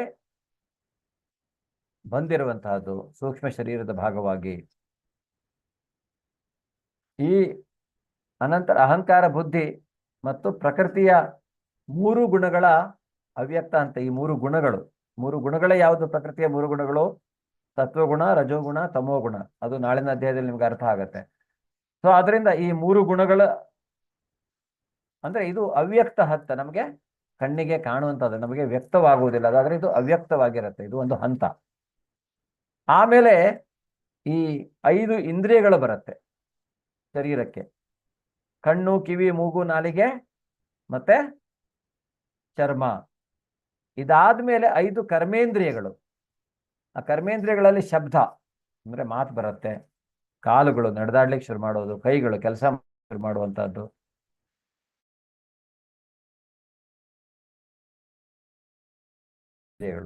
ಮತ್ತೆ ರೀಪ್ರೊಡಕ್ಷನ್ಗೆ ಬೇಕಾದಂತಹ ವ್ಯವಸ್ಥೆ. ಸೊ ಅದನ್ನ ಈ ಶರೀರದಲ್ಲಿ ಭಗವಂತ ಕಲ್ಪಿಸ್ತಾನೆ. ಇದಾದ್ಮೇಲೆ ಈ 5 ಇಂದ್ರಿಯಗಳು ಆದ್ಮೇಲೆ ಅಲ್ಲಿ ಇನ್ನೊಂದು ಅಂತರೇಂದ್ರಿಯ ಮನಸ್ಸನ್ನ ತಂದಿಡ್ತಾನೆ. ಸೊ ಈ ಇಂದ್ರಿಯಗಳನ್ನ ಮನಸ್ಸಿನ ಸುತ್ತ ಜೋಡಿಸಿಟ್ಟಿರ್ತಾನೆ. ಇದನ್ನ ನಾವು ಅಂತರೇಂದ್ರಿಯ, ಈ ಮನಸ್ಸು ಅನ್ನುವಂತಹದ್ದು ಅಂತರೇಂದ್ರಿಯ, ಅವ್ಯಕ್ತ, ಕಣ್ಣಿಗೆ ಅಂತಹ ಇಂದ್ರಿಯ ಅಲ್ಲ ಇದು. ಆದ್ದರಿಂದ ಮನಸ್ಸು ಸೇರಿದಂತೆ ಒಟ್ಟು 11 ಇಂದ್ರಿಯಗಳು, ಕರ್ಮೇಂದ್ರಿಯಗಳು ಮತ್ತು ಇಂದ್ರಿಯಗಳು, ಕರ್ಮೇಂದ್ರಿಯಗಳು ಮತ್ತೆ ಜ್ಞಾನೇಂದ್ರಿಯಗಳು. ಸೊ ಈ ರೀತಿಯಾಗಿ ಒಟ್ಟು 11 ಇಂದ್ರಿಯಗಳು. ಅನಂತರ ಇಂದ್ರಿಯ ವಸ್ತುಗಳಲ್ಲಿ ಯಾವುದು? 5 ವಾಸನೆ ಅಂದ್ರೆ ಮೂಗು ಗ್ರಹಿಸುವಂತಹದ್ದು, ರುಚಿ ನಾಲಿಗೆ ಗ್ರಹಿಸುವಂತಹದ್ದು, ರೂಪ ಸ್ಪರ್ಶ ಚರ್ಮದಿಂದ, ಮತ್ತು ಶಬ್ದ ಕಿವಿ ಕೇಳಲಿಕ್ಕೆ. ಸೊ ಈ ರೀತಿಯಾಗಿ 5 ಇಂದ್ರಿಯ ವಸ್ತುಗಳು. ಇದನ್ನೆಲ್ಲ ಸೇರಿ ಒಟ್ಟು 24 ಘಟಕಾಂಶಗಳೆಲ್ಲ ಸೇರಿದಾಗ ಮಾತ್ರ ಅದನ್ನ ಕ್ಷೇತ್ರ ಅಂತ ಕರೆಯಲಾಗುತ್ತೆ. ಸೊ ಇಲ್ಲಿ ಪ್ರಭುಪಾದರು ಏನ್ ಹೇಳ್ತಾರೆ ಅಂದ್ರೆ, ಈ 24 ಘಟಕಾಂಶಗಳನ್ನ ವಿಶ್ಲೇಷಿಸಿ ಅಧ್ಯಯನ ಯಾರು ಮಾಡ್ತಾರೆ ಅವನಿಗೆ ಕ್ಷೇತ್ರ ಏನು ಅಂತ ಗೊತ್ತಾಗ್ತದೆ. ಆಮೇಲೆ ಬಯಕೆ, ದ್ವೇಷ, ಇವನ ಸುಖ ದುಃಖ ಕ್ರಿಯೆ ಪ್ರತಿಕ್ರಿಯೆಗಳು ಬರುವಂತಹದ್ದು. ಬಯಕೆ, ದ್ವೇಷ, ಸುಖ ಮತ್ತೆ ದುಃಖ. ಜಡದೇಹ ಪಂಚಭೂತಗಳ ನಿರೂಪಣೆ ಅಂದ್ರೆ ಪಂಚಭೂತಗಳಿಂದ ಆಗುವಂತಹದ್ದು. ಪ್ರಜ್ಞೆ ಮತ್ತು ದೃಢ ವಿಶ್ವಾಸಗಳು ಜೀವಿಯ ಲಕ್ಷಣಗಳನ್ನ ಅದು ಪ್ರತಿನಿಧಿಸುತ್ತೆ. ಪ್ರಜ್ಞೆ, ಅವನ ಪ್ರಜ್ಞೆ, ಕಾನ್ಶಿಯಸ್ನೆಸ್ ಅಲ್ವಾ? ಈ ಕಾನ್ಶಿಯಸ್ನೆಸ್ ಇದ್ರೆ ಮಾತ್ರ ಈ ಶರೀರವನ್ನ ಉಪಯೋಗಿಸ್ಕೋಬಹುದು. ಅದಿಲ್ಲ ಅಂದ್ರೆ ಆ ಶರೀರ ಜಡ ವಸ್ತು ಆಗ್ಬಿಡತ್ತೆ. ಅದರಿಂದ ಈ ದೃಢ ವಿಶ್ವಾಸ ಅನ್ನುವಂಥದ್ದು ಅವನಿಗೆ ಅದು ಜೀವಿಯ ಲಕ್ಷಣ ಅನ್ನುವಂಥದ್ದನ್ನ ಇಲ್ಲಿ ಹೇಳ್ತಾರೆ. ಅದರಿಂದ ಅವನ ಸೂಕ್ಷ್ಮ ದೇಹ ಇದೆ, ಆ ಸೂಕ್ಷ್ಮ ದೇಹದಲ್ಲಿ ಮನಸ್ಸು, ಅಹಂಕಾರ, ಬುದ್ಧಿ ಬರುತ್ತೆ. ಈಗ ಶರೀರ ತ್ಯಾಗ ಮಾಡಿದಾಗ ನಾವು ಇನ್ನೊಂದು ಶರೀರಕ್ಕೆ ಹೋಗುವಾಗ ನಮ್ಮ ಜೊತೆಗೆ ನಮ್ಮ ಸೂಕ್ಷ್ಮ ಶರೀರ ಹೋಗುತ್ತೆ. ಆ ಸೂಕ್ಷ್ಮ ಶರೀರದಲ್ಲಿ ಏನಿರುತ್ತೆ? ಮನಸ್ಸಿರುತ್ತೆ, ಅಹಂಕಾರ ಅಂದ್ರೆ ಈಗೋ, ಮತ್ತೆ ಬುದ್ಧಿ, ಅವು ಮೂರಿಗೂ ಸೇರಿ ಸೂಕ್ಷ್ಮ ಶರೀರ ಅನ್ನುವಂಥದ್ದು. ಇದು ಕ್ಷೇತ್ರದಲ್ಲಿ ಸೇರ್ಕೊಂಡಿದೆ, ಈ ಸೂಕ್ಷ್ಮ ಶರೀರವೂ ಸಹಿತ. ಅಂದ್ರೆ ಕ್ಷೇತ್ರ ಶರೀರ ಆದ್ರೆ ಹೇಗಿದೆ ಈ ಕ್ಷೇತ್ರ, ಏನೇನಿದೆ ಅನ್ನುವಂಥದ್ದನ್ನ ನೋಡಿದಾಗ ಅದರ ಜೊತೆಗೆ ಈ ಸೂಕ್ಷ್ಮ ಶರೀರವೂ ಸಹಿತ ಸೇರ್ಕೊಂಡಿರುತ್ತೆ ಅನ್ನುವಂಥದ್ದನ್ನು ನಾವಿಲ್ಲಿ ನೋಡ್ಬೋದು. ಹರೇ ಕೃಷ್ಣ.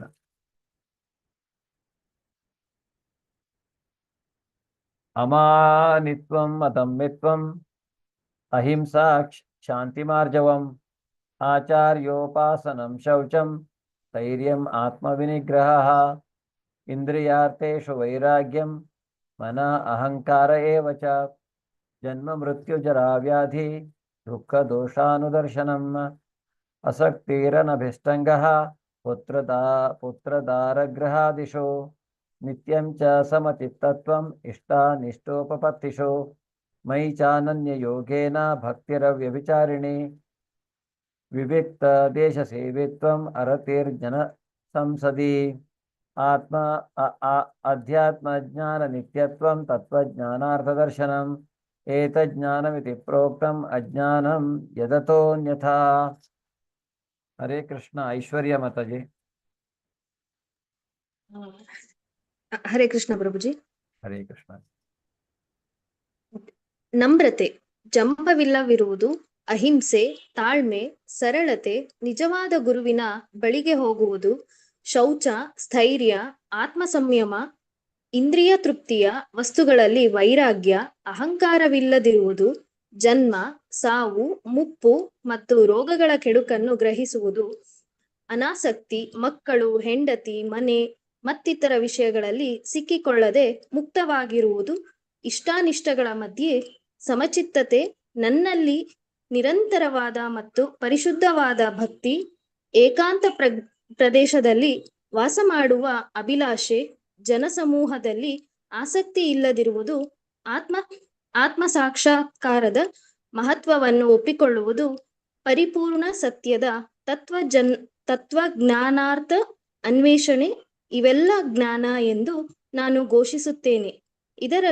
ಇದಲ್ಲದೆ ಇರುವುದೆಲ್ಲ ಅಜ್ಞಾನ.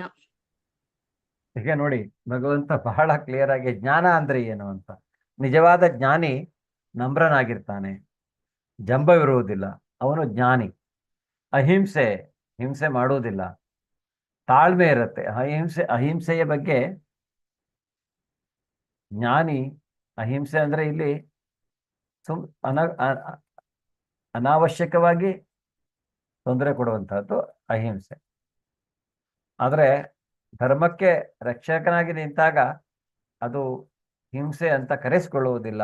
ಅಲ್ಲಿ ಅವನ ಕರ್ತವ್ಯ ಅನ್ನೋದು ಬಂದ್ಬಿಡುತ್ತೆ. ಅದು ಮುಖ್ಯವಾಗಿ ಕ್ಷತ್ರಿಯರಿಗೆ ಹೇಳಿರುವಂತಹದ್ದು. ನಿಜವಾದ ಗುರುವಿನ ಬಳಿಗೆ ತಾಳ್ಮೆ ಇದ್ದೇ ಇರುತ್ತೆ. ನಿಜವಾದ ಜ್ಞಾನಿ ಹತ್ರ ಅವನು ಸರಳವಾಗಿರ್ತಾನೆ. ನಿಜವಾದ ಗುರುವಿನ ಬಳಿಗೆ ಹೋಗುವುದು. ಯಾರು ಗುರು? ಹೇಗೆ ನೀವು 4ನೇ ಅಧ್ಯಾಯದಲ್ಲಿ ತಿಳ್ಕೊಂಡಿರುವ ಹಾಗೆ ಪರಂಪರೆಯಿಂದ ಬಂದಂತಹ ಗುರುವಾಗಿರಬೇಕು. ಅಂತಹ ಗುರುವಿನ ಹತ್ರ ಹೋಗಿ ವಿನಮ್ರತೆಯಿಂದ ಪ್ರಶ್ನೆ ಮಾಡುವುದರ ಮುಖಾಂತರ ಜ್ಞಾನವನ್ನು ಬೆಳೆಸಿಕೊಳ್ಳುವಂತಹದ್ದು.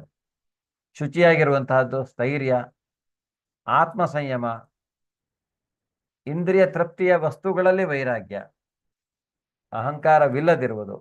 ಅಹಂಕಾರದ ಬಗ್ಗೆ ಇಲ್ಲಿ ಮಿಥ್ಯ ಅಹಂಕಾರ, ಸುಳ್ಳು ಅಹಂಕಾರ ಅಂದ್ರೆ ನಮ್ಮನ್ನು ನಾವು, ನಮ್ಮ ಪ್ರೊಫೆಷನ್ ಅನ್ನ, ನಾನು ಎಂಜಿನಿಯರ್, ನಾನು ಡಾಕ್ಟರ್, ನಾನು ರಿಚ್, ಆ ರೀತಿಯಾಗಿ ನಮ್ಮನ್ನು ನಾವು ಏನು, ಅದೆಲ್ಲ ಸುಳ್ಳು ಅಹಂಕಾರಗಳು. ಸೊ ನಿಜವಾದ ಅಹಂಕಾರ ಯಾವುದು? ನಮ್ಮ ಐಡೆಂಟಿಟಿ, ಅಂದ್ರೆ ನಮ್ಮನ್ನು ನಾವು ಗುರುತಿಸಿಕೊಳ್ಳುವುದೇ ನಿಜವಾದ ಅಹಂಕಾರ. ಆದರೆ ಆ ನಮ್ಮನ್ನು ನಾವು ಹೇಗೆ ಗುರುತಿಸಿಕೊಳ್ಳಬೇಕು? ನಾವು ಒಬ್ಬ ಭಗವಂತನ ಸೇವಕನಾಗಿಯೋ ಅವನ ಜೊತೆಗೆ ನಮ್ಮ ಸಂಬಂಧವನ್ನ ಏರ್ಪಡಿಸಿ ನಾವು ಆ ರೀತಿಯಾಗಿ ನಮ್ಮನ್ನು ನಾವು ಗುರುತಿಸಿಕೊಳ್ಬೇಕು. ಅದು ನಿಜವಾದ ಅಹಂಕಾರ ಅಂತ ಪ್ರಭುಪಾದರು ಹೇಳ್ತಾರೆ. ಜನ್ಮ, ಸಾವು, ಮುಪ್ಪು, ಜನ್ಮ, ಮೃತ್ಯು, ಜರಾ, ವ್ಯಾಧಿ, ಈ 4 ಇದರ ಕೆಡಕುಗಳನ್ನ ಗ್ರಹಿಸುವುದು. ಯಾಕೆಂದ್ರೆ ಜನ್ಮ ಮತ್ತೆ ಮತ್ತೆ ಹುಟ್ಟುವುದು, ಮತ್ತೆ ಮತ್ತೆ ಸಾಯುವುದು, ಆಮೇಲೆ ಮುಪ್ಪು, ಶರೀರ ಕ್ಷೀಣಿಸುವಂತಹದ್ದು, ಮತ್ತು ರೋಗಗಳು ಬರುವಂತಹದ್ದು.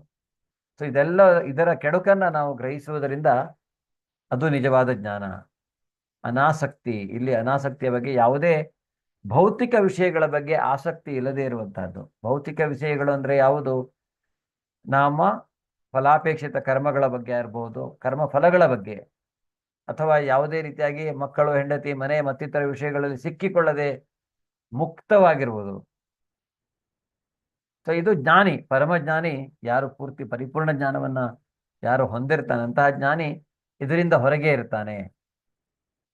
ಆದ್ರೆ ಈಗ ನೀವು ಸಡನ್ ಆಗಿ ಕೇಳಬಹುದು, ಏನು ಹೇಗೆ ಅಲ್ವಾ, ನಾವೆಲ್ಲ ಸಂಸಾರಿಗಳಾಗಿ ಇದೆಲ್ಲದರಲ್ಲಿ ಇದ್ದೇವೆ, ಅದರಿಂದ ಈಗ ತಪ್ಪಿಸ್ಕೊಂಡು ಓಡೋಗ್ಲಿಕ್ಕೆ ಆಗೋದಿಲ್ಲ.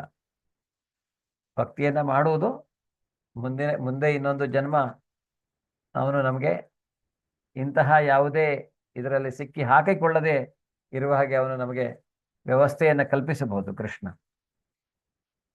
ಆದ್ರೆ ಈಗಿರುವ ಕರೆಂಟ್ ಸಿಚುವೇಶನ್ ಅಲ್ಲಿ ನಾವು ಇದು ಜ್ಞಾನ ಅಲ್ಲ, ಅಜ್ಞಾನ ಅಂತ ಹೇಳಿ ನಾವೆಲ್ಲ ಬಿಟ್ಕೊಂಡು ಓಡೋಗ್ಲಿಕ್ಕೆ ಖಂಡಿತವಾಗಿಯೂ ಆಗುವುದಿಲ್ಲ.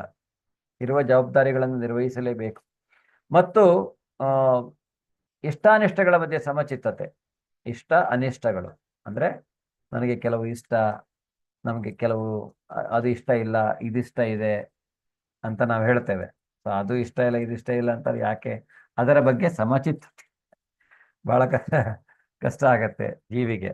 ಯಾರು ಈ ಭೌತಿಕ ಪ್ರಪಂಚದಲ್ಲಿ ಸಿಕ್ಕಿ ಹಾಕೊಂಡಿರ್ತಾನೋ ಅವರಿಗೆ ಈ ಇಷ್ಟ ಅನಿಷ್ಟಗಳ ಬಗ್ಗೆ ಮಾತಾಡ್ಲಿಕ್ಕೆ ಹೋದ್ರೆ ಬಹಳ ಕಷ್ಟ ಆಗತ್ತೆ ಅದನ್ನ. ಸೊ ಅದರಿಂದ ನಾವು ಯಾವಾಗ್ಲೂ ಹೇಳ್ತೇವಲ್ವ, ನನಗೆ ಅದು ಇಷ್ಟ ಇದೆ, ಇದಿಷ್ಟ ಇದೆ, ಅದಿಷ್ಟ ಇಲ್ಲ, ಇದಿಷ್ಟ ಇಲ್ಲ ಅನ್ನುವಂಥದ್ದು.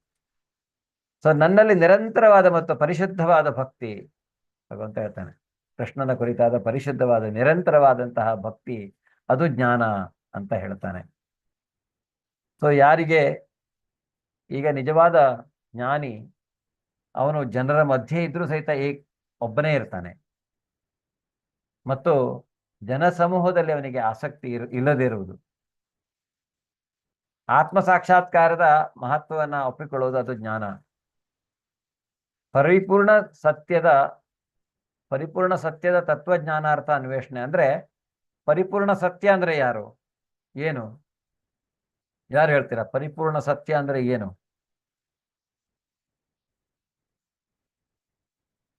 ಹರೇ ಕೃಷ್ಣ. ಪರಿಪೂರ್ಣ ಸತ್ಯ ಯಾರು ಗೊತ್ತಿಲ್ವಾ? ಯಾರಾದ್ರೂ ಹೇಳ್ಬೋದಲ್ಲ?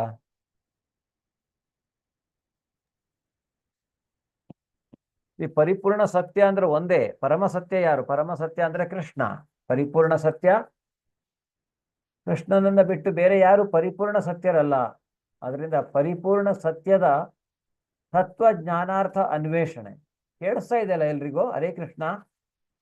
ಹಾ ಪ್ರಭುಜಿ, ಕೇಳಿಸ್ತಾ ಇದೆ. ಕೇಳಿಸ್ತಿದೆ ಪ್ರಭುಜಿ. ಮತ್ತೆ ರೆಸ್ಪಾಂಡ್ ಮಾಡ್ತಾ ಇಲ್ವಲ್ಲ ನೀವು? ಕೇಳಿಸ್ತಾ ಇದೆ. ಹಾ. ಕೇಳಿಸ್ತಾ ಇದೆ. ಪರಿಪೂರ್ಣ ಸತ್ಯದ ತತ್ವಜ್ಞಾನಾರ್ಥ ಅನ್ವೇಷಣೆ ಅಂದ್ರೆ ತತ್ವಜ್ಞಾನಾರ್ಥ ಅಂದ್ರೆ ತಾತ್ವಿಕವಾಗಿ ಶಾಸ್ತ್ರದಲ್ಲಿ ಏನ್ ಹೇಳಿದೆ ಅದರ ಮುಖಾಂತರ ಅವನನ್ನ ಹುಡುಕೊಂಡು ಹೋಗೋದು. ಪರಿಪೂರ್ಣ ಭಗವಂತನನ್ನ ಹುಡುಕೊಂಡು ಹೋಗುವಂಥದ್ದು ಅದು ಜ್ಞಾನ ಅಂತ ಹೇಳ್ತಾನೆ ಅವನು. ಇದನ್ನ ಬಿಟ್ಟು ಎಲ್ಲವೂ ಅಜ್ಞಾನ ಅಂತ ಅವನು ಹೇಳ್ತಾನೆ. ಸೊ ನಾವೇ ನೋಡ್ಕೋಬಹುದು ಯಾವುದು ಅಜ್ಞಾನ ಯಾವುದು ಜ್ಞಾನ. ಇಲ್ಲಿ ಭಗವಂತ ಹೇಳಿದ್ದಾನೆ ಅದರ ಪ್ರಕಾರ ನಾವು ಜ್ಞಾನಿಗಳೋ ಅಜ್ಞಾನಿಗಳೋ ಅನ್ನೋದನ್ನ ನಾವೇ ಡಿಸೈಡ್ ಮಾಡ್ಕೋಬೇಕು. ಜ್ಞೇಯಂ ಯತ್ತತ್ ಪ್ರವಕ್ಷ್ಯಾಮಿ ಯಜ್ಞಾತ್ವಾ ಅಮೃತಮಶ್ನುತೆ ಅನಾಧಿಮತ್ ಪರಂ ಬ್ರಹ್ಮನ್ ನ ಸತ್ತನ್ನ ಸದುಚ್ಯತೆ. ಹರೇ ಕೃಷ್ಣ. ಛಾಯಾ ಮಾತಾಜಿ. ಹರೇ ಕೃಷ್ಣ. ಯಾವ ಜ್ಞಾನವನ್ನು ತಿಳಿದುಕೊಂಡು ನೀನು ಅಮೃತತ್ವವನ್ನು ಸವಿಯುವೆಯೋ ಆ ಆಗ್ನೇಯವಾದದ್ದನ್ನು ಜ್ಞೇಯ ಅಂದ್ರೆ ಜ್ಞಾನದ ಗುರಿ. ಜ್ಞೇಯವಾದುದನ್ನ ಜ್ಞೇಯವಾದದ್ದನ್ನು ವಿವರಿಸುತ್ತೇನೆ. ಅನಾದಿಯಾದ ಮತ್ತು ನನಗೆ ಅಧೀನವಾದ ಬ್ರಹ್ಮನ್ ಈ ಐಹಿಕ ಜಗತ್ತಿನ ಕಾರ್ಯ ಕಾರಣದಾಚೆ ಇದೆ. ಏನ್ ಹೇಳ್ತಾ ಇದ್ದಾರೆ ಭಗವಂತ ಅಂತ ಒಂದೊಂದ್ಸಲ ಕನ್ಫ್ಯೂಸ್ ಆಗತ್ತೆ. ಬಟ್ ಅದು ಸ್ವಲ್ಪ ಅಂದ್ರೆ ಕಾಮಾಗ ನಾವು ಅದನ್ನ ಕೇಳಿಸ್ಕೊಂಡಾಗ ಅರ್ಥ ಆಗುತ್ತೆ. ಸೊ ಇಲ್ಲಿ ಅವನು ಬ್ರಹ್ಮನ್ ಅಂದ್ರೆ ಅವನ ನಿರಾಕಾರ ರೂಪ ಬ್ರಹ್ಮಜ್ಯೋತಿಯ ಬಗ್ಗೆ ಹೇಳ್ತಾನೆ. ಅಥವಾ ಬ್ರಹ್ಮನ್ ಅಂದ್ರೆ ಪರಮಾತ್ಮನೂ ಹೌದು. ಅದರಿಂದ ಇಲ್ಲಿ ಅವನು ಹೇಳ್ತಾ ಇರುವಂತಹದ್ದು ಆ ಪರಮಾತ್ಮನ ಬಗ್ಗೆ. ಪರಮಾತ್ಮ ಅವನು ಹೇಳ್ತಾನೆ ಜ್ಞೇಯವಾದದ್ದ ಅದರ ಬಗ್ಗೆ ನಾನು ಹೇಳ್ತೇನೆ. ಈ ಅನಾದಿಯಾದ ಅಂದ್ರೆ ಆ ಪರಮಾತ್ಮನು ಸಹಿತ ಅನಾದಿ, ಆದಿ ಇಲ್ಲದವನು ಅಂತ ಹೇಳ್ತಾನೆ. ಮತ್ತು ಬ್ರಹ್ಮನ್ ಅವನು ಎಲ್ಲಿದ್ದಾನೆ? ಪರಮಾತ್ಮ ಅವನು ಈ ಭೌತಿಕ ಜಗತ್ತಿನ ಕಾರ್ಯಕಾರಣದ ಆಚೆ ಇದ್ದಾನೆ. ಈ ಪ್ರಕೃತಿಯ ಕಾರ್ಯಕಾರಣ ಅಂದ್ರೆ ಪ್ರಕೃತಿ ತನ್ನದೇ ಆದ ರೀತಿಯಲ್ಲಿ ಕಾರ್ಯನಿರ್ವಹಿಸ್ತಾ ಇರುತ್ತೆ. ಈ ಪ್ರಕೃತಿಗೆ ಅದರದೇ ಆದ ಗುಣಗಳಿವೆ, ಈ ಪ್ರಕೃತಿಗೆ ಅದರೇ ಆದ ನಿಯಮಗಳಿವೆ. ಅದರ ಪ್ರಕಾರ ಅದು ಕಾರ್ಯನಿರ್ವಹಿಸುತ್ತೆ. ಆದರೆ ಪರಮಾತ್ಮ ಈ ಕಾರ್ಯಕಾರಣದ ಆಚೆ ಅವನು ಇದರಲ್ಲಿ ಬರುವುದಿಲ್ಲ. ಈ ಭೌತಿಕ ಪ್ರಕೃತಿಯ ಯಾವುದೇ ನಿಯಮಗಳಲ್ಲಿ ಅದರ ಕಾರಣ ಅಂದರೆ ಕಾರ್ಯದಲ್ಲಿ ಅವನು ಬರುವುದಿಲ್ಲ. ಅವನು ಅದರ ಹೊರಗೆ ಇರ್ತಾನೆ. ಅವನು ತಟಸ್ಥನಾಗಿರ್ತಾನೆ ಅನ್ನೋದನ್ನ ಇಲ್ಲಿ ನಾವು ತಿಳ್ಕೊಳ್ಬಹುದು. ಸರ್ವೇಂದ್ರಿಯ ಗುಣಾಭಾಸಂ ಸರ್ವೇಂದ್ರಿಯ ವಿವರ್ಜಿತಂ ಅಸಕ್ತಂ ಸರ್ವಭೃಚ್ಛೈವ ನಿರ್ಗುಣಂ ಗುಣಭೋಕ್ತೃ ಚ. ಹರೇ ಕೃಷ್ಣ. ಯಾರು ಓದ್ತೀರಾ? ಪರಮಾತ್ಮನು ಎಲ್ಲ ಇಂದ್ರಿಯಗಳ ಆದಿಮೂಲ. ಆದರೂ ಆತನಿಗೆ ಇಂದ್ರಿಯಗಳಿಲ್ಲ. ಆತನು ಎಲ್ಲ ಜೀವರಾಶಿಯನ್ನು ಪಾಲಿಸುವವನಾದರೂ ನಿರಾಸಕ್ತನು. ಆತನು ನಿಸರ್ಗದ ಗುಣಗಳನ್ನು ಮೀರಿದವನು.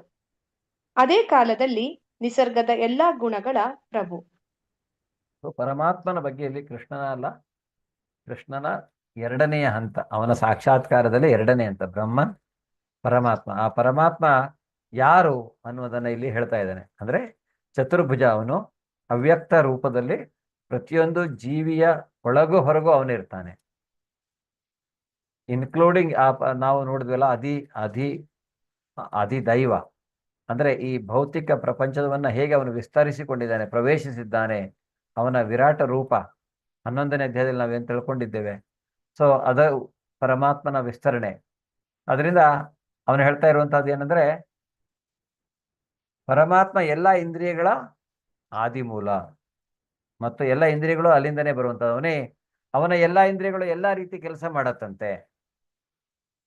ಎಲ್ಲ ಜೀವರಾಶಿಗಳನ್ನು ಪಾಲಿಸುವವನು, ಆದರೂ ಅವನು ನಿರಾಸಕ್ತ, ಅವನಿಗೆ ಯಾವುದೇ ಆಸಕ್ತಿ ಇಲ್ಲ ಅದ್ರ ಮೇಲೆ. ಯಾಕೆಂದ್ರೆ ಸೃಷ್ಟಿ ಮಾಡಿದ್ದಾನೆ, ಪ್ರಕೃತಿಯನ್ನ ಕೊಟ್ಟಿದ್ದಾನೆ, ನೀನು ಅನುಭವಿಸಿ ಪ್ರಕೃತಿ ಅಂತ ಅಲ್ಲಿ ಜೀವಿಗಳನ್ನ ಬಿಟ್ಟಿದ್ದಾನೆ. ಸೊ ಪ್ರಕೃತಿಯನ್ನ ಅನುಭವಿಸುವಂತಹ ಕೆಳಹಂತದ ಶಕ್ತಿಗಳು ಅಂತ ಜೀವಿಗಳಿಗೆ ಅವನು ಹೇಳ್ತಾನೆ. ತನ್ನದೇ ಆದ ಕೆಳಹಂತದ ಶಕ್ತಿಗಳು ಅಂತ, ಕೆಳಹಂತದ ಪ್ರಕೃತಿಯನ್ನ ಇದು ಮಾಡ್ಕೊಳ್ತಾ ಇರುವಂತಹ ಒಂದು ವಿಶೇಷ ಶಕ್ತಿ ಅಂತ ಈ ಜೀವಿಗಳ ಬಗ್ಗೆಯೂ ಸಹಿತ ಭಗವಂತ ಹೇಳಿದ್ದಾನೆ. ನಾವು ಅವನ ತಟಸ್ಥ ಶಕ್ತಿ. ನಿಸರ್ಗದ ಗುಣಗಳನ್ನ ಅವನು ಮೀರಿರ್ತಾನೆ ಪರಮಾತ್ಮ. ಅದೇ ಕಾಲದಲ್ಲಿ ನಿಸರ್ಗದ ಎಲ್ಲಾ ಗುಣಗಳ ಪ್ರಭು ಅವನೇ, ಆದ್ರೆ ಅವನಿಗೆ ಆಸಕ್ತಿ ಇಲ್ಲ. ಬಹಿರಂತಶ್ಚ ಭೂತಾನಾಂ ಅಚರಂ ಚರಮೇವ ಚ ಸೂಕ್ಷ್ಮತ್ವಾತ್ ತದ ವಿಜ್ಞೇಯಂ ದೂರಸ್ಥಂ ಚಾಂತಿಕೆ ಚ ತತ್. ಹರೇ ಕೃಷ್ಣ. ಜಯ ಮಾತಾಜಿ. ಪರಮಸತ್ಯನು ಎಲ್ಲಾ ಜೀವಿಗಳ ಮತ್ತು ಚರಾಚರಗಳ ಒಳಗೂ ಹೊರಗೂ ಇದ್ದಾನೆ. ಆತನು ಸೂಕ್ಷ್ಮನಾದದ್ದರಿಂದ ಐಹಿಕ ಇಂದ್ರಿಯಗಳು ಅವನನ್ನು ನೋಡಲಾರವು ಮತ್ತು ತಿಳಿಯಲಾರವು. ಬಹು ದೂರದಲ್ಲಿದ್ದರೂ ಅವನು ಎಲ್ಲರಿಗೂ ಸಮೀಪದಲ್ಲಿದ್ದಾನೆ. ಹರೇ ಕೃಷ್ಣ ಪ್ರಭು. ಸೊ ಭಗವಂತ ಸೂಕ್ಷ್ಮ, ಅವನನ್ನ ನೋಡ್ಲಿಕ್ಕೆ ನಮ್ಮ ಈ ಇಂದ್ರಿಯಗಳಿಂದ ಸಾಧ್ಯವಿಲ್ಲ. ಯಾಕೆಂದ್ರೆ ಈ ನಮ್ಮ ಇಂದ್ರಿಯಗಳು ಪರಿಪೂರ್ಣ ಇಂದ್ರಿಯಗಳಲ್ಲ, ಅಪರಿಪೂರ್ಣ ಇಂದ್ರಿಯಗಳು. ಇನ್ಕಂಪ್ಲೀಟ್ ಸೆನ್ಸಸ್ ಅಂತ ನಾವು ಇಂಗ್ಲೀಷಲ್ಲಿ ಹೇಳ್ಬೋದು, ಇನ್ಕಂಪ್ಲೀಟ್ ಸೆನ್ಸಸ್. ಸೊ ಅದರಿಂದ ಈ ಇನ್ಕಂಪ್ಲೀಟ್ ಸೆನ್ಸ್ ಅನ್ನ ಇಟ್ಕೊಂಡು ನಾವು ಕಂಪ್ಲೀಟ್ ಅನ್ನ ಹೇಗೆ ನೋಡ್ಲಿಕ್ಕೆ ಸಾಧ್ಯ? ಕೃಷ್ಣ ಅಂದ್ರೆ ಹೋಲ್ ಅಂಡ್ ಕಂಪ್ಲೀಟ್, ಅವನು ಪರಿಪೂರ್ಣ. ಆ ಪರಿಪೂರ್ಣನ ಈ ಅಪರಿಪೂರ್ಣ ಇಂದ್ರಿಯಗಳು ನೋಡ್ಲಿಕ್ಕೆ ಸಾಧ್ಯ. ಈ ಪರಮಾತ್ಮನೂ ಸಹಿತ ಅವನು ಪರಿಪೂರ್ಣ, ಅವನನ್ನ ಈ ಅಪರಿಪೂರ್ಣ ಇಂದ್ರಿಯಗಳು ನೋಡ್ಲಿಕ್ಕೆ ಸಾಧ್ಯವಿಲ್ಲ. ಅದರಿಂದ ಅವನು ಸೂಕ್ಷ್ಮನಾಗಿರ್ತಾನೆ. ಯಾಕೆ? ಎಲ್ಲ ಜೀವಿಗಳ ಹೃದಯವನ್ನ ಸಹಿತ ಅವನು ಪ್ರವೇಶಿಸಿರ್ತಾನೆ. ಅವನನ್ನು ನೋಡ್ಲಿಕ್ಕೆ ಈ ನಮ್ಮ ಇಂದ್ರಿಯಗಳಿಂದ ಅವನನ್ನು ಗ್ರಹಿಸಲಿಕ್ಕೆ ಸಾಧ್ಯವಿಲ್ಲ. ಅದರಿಂದ ಅವನು ನಮಗೆ ಅಷ್ಟು ದೂರ. ಯಾಕೆಂದ್ರೆ ಅವನ್ನ ಗ್ರಹಿಸ್ಲಿಕ್ಕೆ ಆಗ್ತಾ ಇಲ್ಲ, ಅದು ದೂರ. ಆದ್ರೆ ಅವನು ಪ್ರತಿಯೊಂದು ಜೀವಿಯ ಹೃದಯದಲ್ಲಿ ಕುಳಿತಿದ್ದಾನೆ, ಅದು ಹತ್ತಿರ. ಆದ್ರೆ ಅವನನ್ನ ಗ್ರಹಿಸಲಿಕ್ಕೆ ಏನ್ ಮಾಡ್ಬೇಕು ನಾವು ಅನ್ನುವಂಥದ್ದನ್ನ ನೋಡೋಣ. ಜ್ಯೋತಿಷಾಮಪಿ ತಜ್ಜ್ಯೋತಿಸ್ ತಮಸಃ ಪರಮುಚ್ಯತೆ ಜ್ಞಾನಂ ಜ್ಞೇಯಂ ಜ್ಞಾನಗವ್ಯಂ ಹೃದಯ ಸರ್ವಸ್ಯ ವಿಷ್ಟಿತಂ. ಸರಳ ಮಾತಾಜಿ. ಹರೇ ಕೃಷ್ಣ. ಆತನು ಎಲ್ಲಾ ಪ್ರಕಾಶಮಾನ ವಸ್ತುಗಳ ಬೆಳಕಿನ ಮೂಲ. ಆತನು ಜಡವಸ್ತುವಿನ ತಮಸ್ಸಿನಾಚೆ ಇದ್ದಾನೆ ಮತ್ತು ಅವನು ಅವ್ಯಕ್ತನು. ಅವನು ಜ್ಞಾನದ ವಸ್ತು ಮತ್ತು ಜ್ಞಾನದ ಗುರಿ. ಅವನು ಎಲ್ಲರ ಹೃದಯಗಳಲ್ಲಿ ಪ್ರತಿಷ್ಠಿತನಾಗಿದ್ದಾನೆ. ಸ್ಥಾಪನೆಗೊಂಡಿದ್ದಾನೆ. ಈಗ ಪ್ರತಿಷ್ಠೆ, ನಾವು ದೇವಸ್ಥಾನಗಳಲ್ಲಿ ಮೂರ್ತಿಯ ಪ್ರತಿಷ್ಠಾಪನೆ ಅಂತ ಹೇಳ್ತೀವಲ್ಲ, ಆ ರೀತಿಯಾಗಿ ಜೀವಿಗಳ ಹೃದಯದಲ್ಲಿ ಪರಮಾತ್ಮ ಪ್ರತಿಷ್ಠಿತನಾಗಿದ್ದಾನೆ. ಅವನು ಬಂದು ಕುಳಿತುಕೊಂಡಿದ್ದಾನೆ ಅಲ್ಲಿ. ಪ್ರತಿಷ್ಠಿತ ಅಂದ್ರೇನೋ, ಅವನು ಬಂದು ಆ ಜೀವಿಗಳ ಹೃದಯದಲ್ಲಿ ಕುಳಿತುಕೊಂಡಿದ್ದಾನೆ. ಅವನು ಜಡವಸ್ತುವಿನ ತಮಸ್ಸಿನ ಆಚೆ. ಈ ಜಡವಸ್ತುಗಳಿಗೆ ತಮಸ್ಸು, ಅವು ಏನು ಮಾಡ್ಲಿಕ್ಕೆ ಸಾಧ್ಯ ಇಲ್ಲ ಅಲ್ವಾ? ಅದಕ್ಕೆ ಅಲ್ಲಿ ಆ ಜಡವಸ್ತುವಿನಲ್ಲಿ ಒಂದು ಕಾನ್ಷಿಯಸ್ನೆಸ್, ಪ್ರಜ್ಞೆ ಅನ್ನುವಂಥದ್ದು ಇರುವುದಿಲ್ಲ.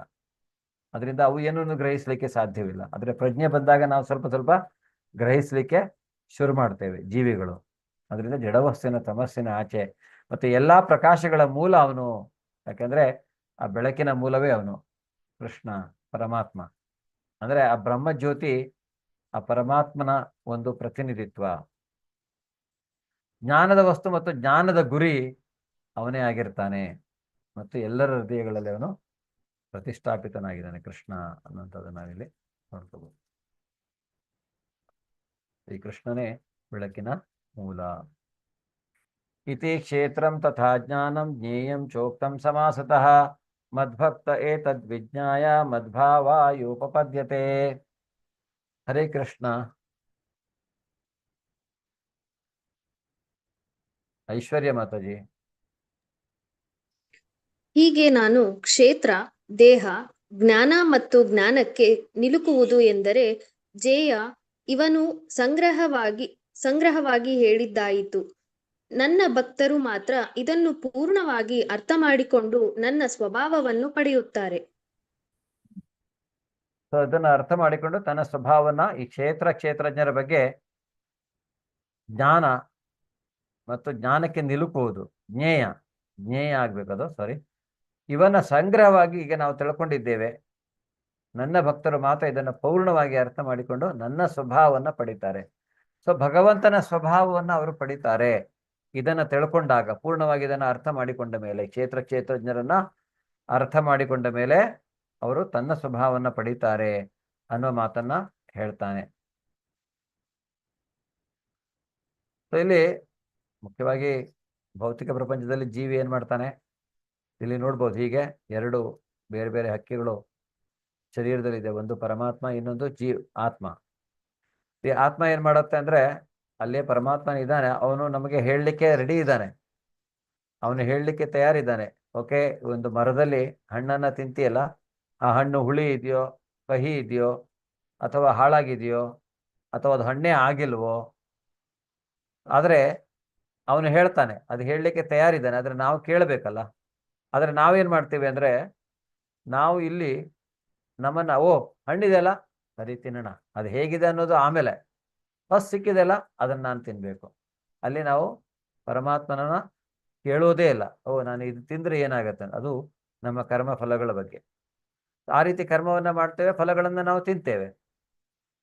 ಆದರೆ ಪರಮಾತ್ಮ ಆತ್ಮ ಅಂದರೆ ಪರಮಾತ್ಮನನ್ನು ನಾವು ಕನ್ಸಲ್ಟ್ ಮಾಡಿದರೆ, ಅವನ ಹತ್ರ ಕೇಳಿದ್ರೆ, ಅವನ ಹತ್ರ ಕೇಳೋದಂದ್ರೆ ಏನು, ಭಕ್ತಿಯನ್ನ ಮಾಡೋದ್ರಿಂದ ಅವನ ಪ್ರಜ್ಞೆಯಲ್ಲಿ ನಾವಿದ್ದಾಗ ಅವನ ಮಾರ್ಗದರ್ಶನ ನಮಗೆ ಸಿಗ್ತಾ ಹೋಗುತ್ತೆ. ಅವನು ಹೇಳ್ತಾನೆ, ಇಲ್ಲ ಇದು ಮಾತ್ರ ನಿನಗೆ ಹಣ್ಣು, ಇದು ಮಾತ್ರ ತಿನ್ನು, ನೀನು ಇದು ಮತ್ತೆ ಯಾವುದು ತಿನ್ನೋಕೆ ಹೋಗ್ಬೇಡ, ಅದೇನಾದರೂ ತಿಂದರೆ ನಿನ್ನ ಆರೋಗ್ಯ ಹಾಳಾಗತ್ತೆ ಅಥವಾ ನಿನಗೆ ಕೆಟ್ಟದಾಗತ್ತೆ ಅಂತ ಪರಮಾತ್ಮ ಹೇಳ್ತಾನೆ. ಆದರೆ ನಾವು ಕೇಳೋದಿಲ್ಲ ಅದನ್ನ. ಅದರಿಂದ ಈ ಕ್ಷೇತ್ರ ಜ್ಞಾನ ಅಂದರೆ ಜ್ಞಾನ ಮತ್ತು ಜ್ಞಾನಕ್ಕೆ ನಿಲುಕುವುದು ಅಂದರೆ ಜ್ಞೇಯ. ಇದನ್ನ ಯಾರು ಸಂಗ್ರಹವಾಗಿ ಅಂದರೆ ಇದನ್ನ ಯಾರು ಅರ್ಥ ಮಾಡಿಕೊಳ್ತಾರೆ, ಅವರು ನನ್ನ ಸ್ವಭಾವವನ್ನು ಪಡಿತಾರೆ. ಭಗವಂತ ಹೇಳ್ತಾನೆ, ಜ್ಞಾನದ ಮುಖಾಂತರ ಹೇಗೆ ಭಕ್ತಿಯನ್ನ ಮಾಡಿಕೊಂಡು ನಾವು ಭಗವತ್ ಸಾಕ್ಷಾತ್ಕಾರವನ್ನು ಪಡೆಯಬಹುದು ಅನ್ನುವಂಥದ್ದು. ಪ್ರಕೃತಿಂ ಪುರುಷಂ ಚೈವ ವಿದ್ಯನಾದಿ ಉಭಾವಪಿ ವಿಕಾರಾಂಶ ಗುಣಾಂಶೈವ ವಿಧಿ ಪ್ರಕೃತಿ ಸಂಭವಾನ್. ಹರೇ ಕೃಷ್ಣ. ಒಂದಿಷ್ಟು ನಿಖಿತಾ ಮಾತಾಜಿ. ಪ್ರಕೃತಿ ಮತ್ತು ಜೀವಿಗಳು ಅನಾದಿ ಎಂದು ತಿಳಿಯಬೇಕು. ಅವರ ಮಾರ್ಪಾಡುಗಳು ಗುಣಗಳು ಪ್ರಕೃತಿಯಿಂದ ಆದವು. ಹರೇ ಕೃಷ್ಣ ಪ್ರಭುಜಿ. ಪ್ರಕೃತಿ ಮತ್ತೆ ಜೀವಿಗಳು ಅದು ಸಹಿತ ಆದಿ ಇಲ್ಲದೆ ಇರುವಂತೆ, ಪ್ರಕೃತಿಯು ಇರತ್ತೆ, ಜೀವಿಗಳು ಇರ್ತಾರೆ ಯಾವಾಗಲೂ ಅನ್ನೋದನ್ನ ಇಲ್ಲಿ ತಿಳ್ಕೊಳ್ಬೇಕು. ಅನಾದಿ ಅಂದ್ರೆ ಏನು, ಆದಿಯೇ ಇಲ್ಲದೆ ಇದ್ದವರು. ಭಗವಂತ ಹೇಗೆ ಆದಿಯೇ ಇಲ್ದಿದ್ದವನು ಅನಾದಿನೋ, ಅದೇ ರೀತಿ ಪ್ರಕೃತಿ ಮತ್ತೆ ಜೀವಿಗಳು ಸಹಿತ ಪ್ರಕೃತಿಗಳು ಇರುತ್ತೆ. ಆದರೆ ಭೌತಿಕ ಪ್ರಕೃತಿ ಮಾರ್ಪಾಡುಗಳನ್ನ ಹೊಂದತ್ತೆ. ಹೇಗೆ ಹೊಂದತ್ತೆ? ಗುಣಗಳು ಅಂದ್ರೆ ಈ ಬೇರೆ ಬೇರೆ ರೀತಿಯಾದಂಥ ಈ ಜೀವಿಗಳು ಸಹಿತ ನಿಮಗೆ ಗೊತ್ತಿದೆ ಅಲ್ಲ, 84 ಲಕ್ಷ ಜೀವರಾಶಿಗಳಿದೆ ಅಂತ. ಎಷ್ಟು ಅಂದ್ರೆ ಜಲಚರಗಳು, ಸಸ್ತನಿಗಳು, ಪ್ರಾಣಿಗಳು, ಸಸ್ಯಗಳು, ಹೀಗೆ ಬೇರೆ ಬೇರೆ ಜೀವರಾಶಿಗಳು, ಬೇರೆ ಬೇರೆ ರೀತಿಯಾಗಿರುವಂತಹ ಜೀವರಾಶಿಗಳು. ಆ ರೀತಿಯಾಗಿ 84 ಲಕ್ಷ ಜೀವರಾಶಿಗಳು ಇದೆ ಅನ್ನುವಂಥದ್ದನ್ನ ನಾವು ತಿಳ್ಕೊಂಡಿದ್ದೇವೆ. ಅದರಿಂದ ಅವೆಲ್ಲ ಮಾರ್ಪಾಡಾಗ್ತಾ ಇರುತ್ತೆ. ಉದಾಹರಣೆಗೆ ಹೇಗೆ ಒಬ್ಬನು ಯಾವುದಾದ್ರೂ ಒಂದು ಕ್ರಿಮಿಯಾಗಿಯೋ ಅಥವಾ ಯಾವುದಾದ್ರೂ ಒಂದು ಹುಳವಾಗಿ ಆ ರೀತಿಯಾಗಿ ಜೀವಿ ಇದ್ರೆ ಆ ಶರೀರ ತ್ಯಾಗ ಮಾಡಿದ್ಮೇಲೆ ಇನ್ನೂ ಸ್ವಲ್ಪ ಬೇರೆ ರೀತಿಯಾದಂತಹ ಶರೀರ ಅವನಿಗೆ ದೊರೆಯುತ್ತೆ. ಹಾಗೆ ಅವರು ಕ್ರಮೇಣವಾಗಿ ಮೇಲೆ ಹೋಗಿ ಆಮೇಲೆ ಕೊನೆಯದಾಗಿ ಅವರಿಗೆ ಮನುಷ್ಯ ಜನ್ಮ ಅನ್ನುವಂಥದ್ದು ಸಿಗತ್ತಂತೆ. ಸೊ ಅದು ಮಾರ್ಪಾಡುಗಳಾಗುವಂತಹದ್ದು, ಚೇಂಜಸ್ ಆಗ್ತಾ ಇರುತ್ತೆ ಪ್ರಕೃತಿಯಲ್ಲಿ ಯಾವಾಗಲೂ ಅನ್ನುವಂಥದ್ದನ್ನ ಇಲ್ಲಿ ಪ್ರಕೃತಿಯಿಂದ ಅದಕ್ಕೆ ಕಾರಣ ಭಗವಂತ ಅಲ್ಲ, ಅದಕ್ಕೆ ಕಾರಣ ಪ್ರಕೃತಿ ಅಂತ ಅವನು ಹೇಳ್ತಾನೆ. ಕಾರ್ಯ ಕಾರಣ ಕರ್ತೃತ್ವೇ ಹೇತು ಪ್ರಕೃತಿರುಚ್ಯತೆ, ಪುರುಷಃ ಸುಖ ದುಃಖಾನಾಂ ಭೋಕ್ತೃತ್ವೇ ಹೇತುರುಚ್ಯತೆ. ಹರೇ ಕೃಷ್ಣ. ಕೆಲವರು ಸೌಮ್ಯ ಮಾತಾಜಿ, ಇನ್ನೊಬ್ರು ಲಯದ ಗುಂಡಿ ಉಮೇಶ @gmail.com. ನೀವು ಯಾರಾದ್ರೂ ಓದ್ತೀರಾ? ಎಲ್ಲ ತುಕಾರಾಮ್, ಐಹಿಕ ಕಾರ್ಯಕಾರ. ಹಾ ಪ್ರಭುಜಿ. 1 ಸೆಕೆಂಡ್. ತುಕಾರಾಮ್ ಹಾ. ಜೇಸಿ. ಹಾ, ಓದಿ, ಕಂಟಿನ್ಯೂ ಮಾಡಿ ಐಶ್ವರ್ಯ ಮಾತಾಜಿ. ಎಲ್ಲ ಐಹಿಕ ಕಾರ್ಯಕಾರಣಗಳ ಕಾರಣವು ಪ್ರಕೃತಿ ಎಂದು ಹೇಳಲಾಗಿದೆ. ಈ ಪ್ರಪಂಚದಲ್ಲಿ ಹಲವು ಬಗೆಯ ಸುಖ ದುಃಖಗಳಿಗೆ ಜೀವಿಯು ಕಾರಣ. ಸೊ ಇಲ್ಲಿ ಭಗವಂತ ಹೇಳ್ತಾನೆ ಎಲ್ಲದಕ್ಕೂ ಕಾರಣ ಅಂತ ಅಲ್ಲ ಅಂತ, ಆದ್ರೆ ಅವನು ಸರ್ವ ಕಾರಣ. ಎಲ್ಲಾ ಕಾರಣಗಳ ಕಾರಣ ಅವನು ಹೌದು. ಆದರೆ ಭೌತಿಕ ಪ್ರಕೃತಿಗೆ ಬಂದಾಗ ಇಲ್ಲಿರುವಂತಹ ಕಾರ್ಯಕಾರಣಗಳ ಕಾರಣ ಪ್ರಕೃತಿ. ಈ ಪ್ರಕೃತಿಯೇ ಅದಕ್ಕೆ ಕಾರಣ. ಯಾಕೆ ಅನ್ನೋದನ್ನ, ಆ ಪ್ರಕೃತಿಯ ಗುಣಗಳ ಬಗ್ಗೆ ನಾಳೆ ನಾವು ತಿಳ್ಕೊಳ್ತೀವಲ್ಲ, ಆಗ ನಿಮ್ಗೆ ಅರ್ಥ ಆಗತ್ತೆ. ಅದರಿಂದ ಈ ಪ್ರಪಂಚದಲ್ಲಿ ಈ ಸುಖ ದುಃಖಗಳು ನಮ್ಗೆ ಹೇಗೆ ಬರುತ್ತೆ? ಅದಕ್ಕೆ ಭಗವಂತ ಕಾರಣ ಅಲ್ಲ. ನಾವು ಸುಮ್ಮನೆ ಭಗವಂತ ನನಗೆ ಯಾಕೆ ಈ ದುಃಖ ಕೊಟ್ಟೆ, ನನಗೆ ಯಾಕೆ ಆದ್ರೆ ಅದನ್ನ ಕೇಳುವ ಮೊದಲು ನಮಗೆ ಆ ಜ್ಞಾನ ಇದೆಯಾ? ಆ ಜ್ಞಾನವನ್ನ ನಾವು ಪಡೀಲಿಕ್ಕೆ ಪ್ರಯತ್ನ ಮಾಡಿದ್ದೇವೆ, ತಿಳ್ಕೊಂಡಿದ್ದೇವಾ ಅನ್ನುವಂಥದ್ದು ಬಹಳ ಮುಖ್ಯ. ಆದರೆ ಭಗವದ್ಗೀತೆಯನ್ನು ಅರ್ಥ ಮಾಡಿಕೊಳ್ಳೋದ್ರಿಂದ ನಮಗೆ ಅದರ ಜ್ಞಾನ ಸಿಗತ್ತೆ. ನಾಳೆ ನಾವು ಮತ್ತೆ ಭಗವಂತನಿಗೆ ಪ್ರಶ್ನೆ ಮಾಡುವಂತ ಸಂದರ್ಭ ಬರುವುದಿಲ್ಲ. ಭಗವಂತ ಹೇಳ್ತಾನೆ ಏನು, ಐಹಿಕ ಪ್ರಕೃತಿ ನಾನ್ ಕಾರಣ ಅಲ್ಲ ಇಲ್ಲಿ ಆಗು ಹೋಗುಗಳಿಗೆ ಅಂತ, ಅವನು ತಟಸ್ಥ. ಅದರಿಂದ ಈ ಪ್ರಪಂಚದಲ್ಲಿ ಹಲವು ಬಗೆಯ ಸುಖ ದುಃಖಗಳೇನಿದೆ ಅದಕ್ಕೆ ಕಾರಣ ಯಾರು? ನಾವೇ ಹೊರತು ಅದಕ್ಕೆ ಭಗವಂತ ಅಲ್ಲ. ಯಾಕೆ ನಾವು ಕಾರಣ ಅನ್ನೋದನ್ನು ನಾವು ಮುಂದೆ ತಿಳ್ಕೊಳ್ತಾ ಹೋಗೋಣ. ಪುರುಷಃ ಪ್ರಕೃತಿಸ್ಥೋ ಹಿ ಭುಂಕ್ತೆ ಪ್ರಕೃತಿಜಾನ್ ಗುಣಾನ್ ಕಾರಣಂ ಗುಣ ಸಂಗೋಸ್ಯ ಸದಸದ್ಯೋ ನಿಜನ್ಮಸು. ಹರೇ ಕೃಷ್ಣ. ಛಾಯಾ ಮಾತಾಜಿ.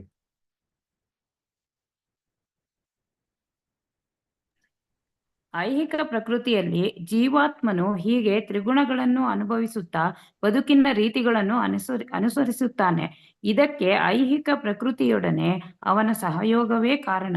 ಹೀಗೆ ಆತನು ವಿವಿಧ ಜೀವಿ ವರ್ಗಗಳಲ್ಲಿ ಒಳ್ಳೆಯದನ್ನು ಕೆಟ್ಟದ್ದನ್ನು ಅನುಭವಿಸುತ್ತಾನೆ. ಇದಕ್ಕೆ ಕಾರಣ ನಮ್ಮ ಒಳ್ಳೆಯದು ಕೆಟ್ಟದ್ದಕ್ಕೆ ಸುಖ ದುಃಖಗಳಿಗೆ ಕಾರಣ ಈ ನಮ್ಮ ಐಹಿಕ ಪ್ರಕೃತಿಯ ಸಹಯೋಗ. ಸಹಯೋಗ ಅಂದ್ರೆ ಏನು? ಅದರ ಜೊತೆಗೆ ನಾವು ಸಂಸಾರ ಮಾಡ್ತಾ ಇರುವಂತಹದ್ದು. ಭೌತಿಕ ಪ್ರಕೃತಿಯಲ್ಲಿ ಸಂಸಾರ ಮಾಡ್ತಾ ಇರುವಂಥದ್ದು ಅಂದ್ರೆ ನಾವು ವಿ ಆರ್ ಮ್ಯಾರಿಡ್ ಟು ಈ ಭೌತಿಕ ಪ್ರಕೃತಿಯ ಜೊತೆಗೆ ನಮ್ಮ ಮದುವೆ ಆದ ಹಾಗೆ. ಅದರ ಜೊತೆಗೆ ನಾವಿದ್ದಾಗ, ಅದರ ಸಹಯೋಗದಲ್ಲಿ ನಾವಿದ್ದಾಗ ಏನಾಗತ್ತೆ? ನಮಗೆ ಈ ಸುಖ ದುಃಖಗಳ ಕಾರಣ ಆಗತ್ತೆ. ಯಾಕೆ ಅಂದ್ರೆ ಈ ಐಹಿಕ ಪ್ರಕೃತಿಯಲ್ಲಿ ಜೀವಾತ್ಮನು ಹೀಗೆ ತ್ರಿಗುಣಗಳನ್ನ ಅನುಭವಿಸ್ತಾನೆ. ಈ ಪ್ರಕೃತಿಯ ಜೊತೆಗೆ ನಮ್ಮ ಸಂಪರ್ಕ ಆದಾಗಿಂದ ಈ ಭೌತಿಕ ಪ್ರಕೃತಿಯ 3 ಗುಣಗಳು ನಮ್ಮನ್ನ ಕಂಟ್ರೋಲ್ ಮಾಡುತ್ತೆ. ನಾಳಿನ ಅಧ್ಯಾಯದಲ್ಲಿ ನಿಮ್ಗೆ ಅರ್ಥ ಆಗತ್ತೆ ಈ ಗುಣಗಳೇ ನಮ್ಮನ್ನ ಹೇಗೆ ಕಂಟ್ರೋಲ್ ಮಾಡುತ್ತೆ ಅನ್ನುವಂಥ. ಅದರಿಂದ ಅವನು ಇಲ್ಲಿ ಹೇಳ್ತಾ ಇರುವಂತದ್ದು ಏನಂದ್ರೆ, ಅವನು ಅನುಭವಿಸುತ್ತಾ ಬದುಕಿನ ರೀತಿಗಳನ್ನ, ನಮ್ಮ ಸುಖ ದುಃಖಗಳಿಗೆ ಕಾರಣ ಈ ಭೌತಿಕ ಪ್ರಕೃತಿಯ ಈ 3 ಗುಣಗಳು. ಅದನ್ನೇ ನಾವು ಮಾಯೆ ಅಂತ ಕರೆಯುವಂಥದ್ದು. ಅದು ನಮ್ಮನ್ನ ಆಡಿಸತ್ತೆ. ಅದು ನಿಮ್ಗೆ ನಾಳೆ ಗೊತ್ತಾಗುತ್ತೆ. ಉಪದೃಷ್ಟಾನುಮಂತಾಚ ಭರ್ತಾ ಭೋಕ್ತಾ ಮಹೇಶ್ವರ ಪರಮಾತ್ಮೇತಿ ಚಾಪ್ಯುಕ್ತೆ ದೇಹೇಸ್ಮಿನ್ ಪುರುಷಃ ಪರಃ. ಸಂಜನಾ ಮಾತಾಜಿ. ಹರೇ ಕೃಷ್ಣ. ಹರೇ ಕೃಷ್ಣ ಪ್ರಭುಜಿ. ಹರೇ. ಆದರೂ ಈ ದೇಹದಲ್ಲಿ ಇನ್ನೊಬ್ಬನಿದ್ದಾನೆ, ಅವನು ದಿವ್ಯಾನುಭವಿ, ಅವನು ಪ್ರಭು ಮತ್ತು ಪರಮಸ್ವಾಮಿ. ಅವನು ಮೇಲ್ವಿಚಾರಕನಾಗಿ ಮತ್ತು ಅಪ್ಪಣೆ ಕೊಡುವವನಾಗಿ ಇರುತ್ತಾನೆ. ಅವನಿಗೆ ಪರಮಾತ್ಮನೆಂದು ಹೆಸರು.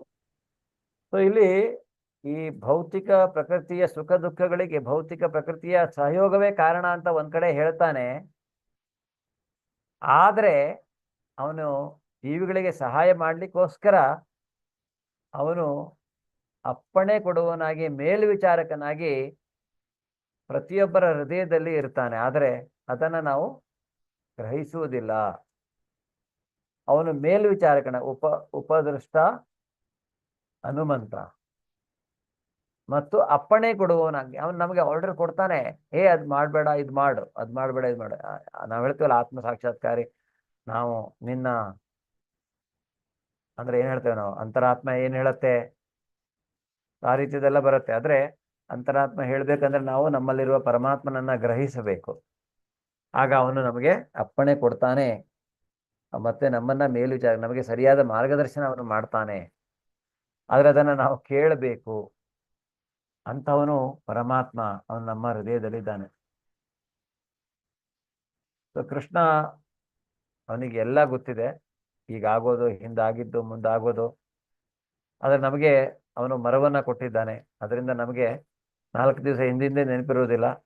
ಇನ್ನು ಹಿಂದಿನ ಜನ್ಮದಲ್ಲಿ ಅಥವಾ ಹಿಂದಿನ ಹಲವಾರು ಜನ್ಮಗಳಲ್ಲಿ ನಾವು ಏನ್ ಮಾಡಿದ್ದೇವೆ ಅನ್ನೋದು ಸಹಿತ ನಮಗೆ ಗೊತ್ತಿರುವುದಿಲ್ಲ. ನಮ್ಮ ಬಾಡಿ ಕ್ಷೀಣಿಸುತ್ತೆ, ನಮ್ಮ ಬಾಡಿಯೇ ಬೇರೆ, ಆತ್ಮನೇ ಬೇರೆ. ಆದ್ರೆ ಅವನ ಆತ್ಮ ಬಾಡಿ ಎಲ್ಲ ಒಂದೇ ಕೃಷ್ಣಂದು. ನಮ್ಮ ಬಾಡಿ ಕ್ಷೀಣಿಸುತ್ತೆ, ಅವನ ಬಾಡಿ ಸದಾ ಯೌವನಂಚ, ಯಾವಾಗಲೂ ಒಂದು ಯುವಕನಂತೆ ಕಾಣಿಸ್ತಾನೆ ಕೃಷ್ಣ. ಅವನ ಬಾಡಿ ಯಾವಾಗ್ಲೂ ಹಾಗೇ ಇರುತ್ತೆ. ಯ ಏವಂ ವೇತ್ತಿ ಪುರುಷಂ ಪ್ರಕೃತಿಂ ಚೈವ ಪ್ರಕೃತಿಂ ಚ ಗುಣೈ ಸಹ ಸರ್ವಥಾ ವರ್ತಮಾನೋಪಿ ನ ಸ ಭೂಯೋಭಿಜಾಯತೆ. ಹರೇ ಕೃಷ್ಣ. ಯಾರು ಓದಿಲ್ಲ ಓದಿ.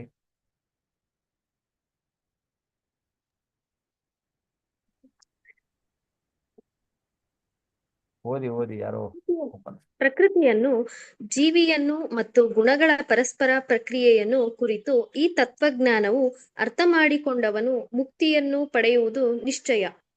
ಅವನ ಪ್ರಸ್ತುತ ಸ್ಥಿತಿ ಏನೇ ಆಗಿರಲಿ ಅವನು ಇಲ್ಲಿ ಮತ್ತೆ ಹುಟ್ಟುವುದಿಲ್ಲ. ಪರೀಕ್ಷಿತ ಮಹಾರಾಜ ಹೇಗೆ ಎಲ್ಲ ತಿಳ್ಕೊಳ್ತಾನೆ ಇದ್ರ ಬಗ್ಗೆ ಎಲ್ಲ ಅಂತ. ಈ ಭಾಗವತಮಲ್ಲಿ ನಾವು ವಿಶ್ಲೇಷಣಾತ್ಮಕವಾಗಿ ಈ ಭಗವಜ್ಞಾನವನ್ನ ಅರ್ಥಕೊಳ್ಬಹುದು. ಇನ್ನೂ ಹೆಚ್ಚು ಡಿಟೇಲ್ ಅಲ್ಲಿ ಭಗವಜ್ಞಾನವನ್ನ, ಅಂದ್ರೆ ಅಲ್ಲಿ ಸೃಷ್ಟಿಯಿಂದ ಹಿಡಿದು ಪ್ರತಿಯೊಂದನ್ನು ಅದರಲ್ಲಿ ವಿವರಿಸಲಾಗಿದೆ. ಅದರಿಂದ ಅವನೇನ್ ಹೇಳ್ತಾನೆ ಅಂದ್ರೆ, ಪ್ರಕೃತಿಯನ್ನ, ಜೀವಿಯನ್ನ ಮತ್ತೆ ಗುಣಗಳ ಪರಸ್ಪರ ಪ್ರಕ್ರಿಯೆಯನ್ನ ಕುರಿತ ಈ ತತ್ವಜ್ಞಾನವನ್ನ ಅರ್ಥ ಮಾಡಿಕೊಂಡಾಗ ಮುಕ್ತಿ ಖಂಡಿತ ಅಂತ. ಇದನ್ನ, ಈ ಜ್ಞಾನ ಪಡ್ಕೊಳ್ಬೇಕು ನಾವು.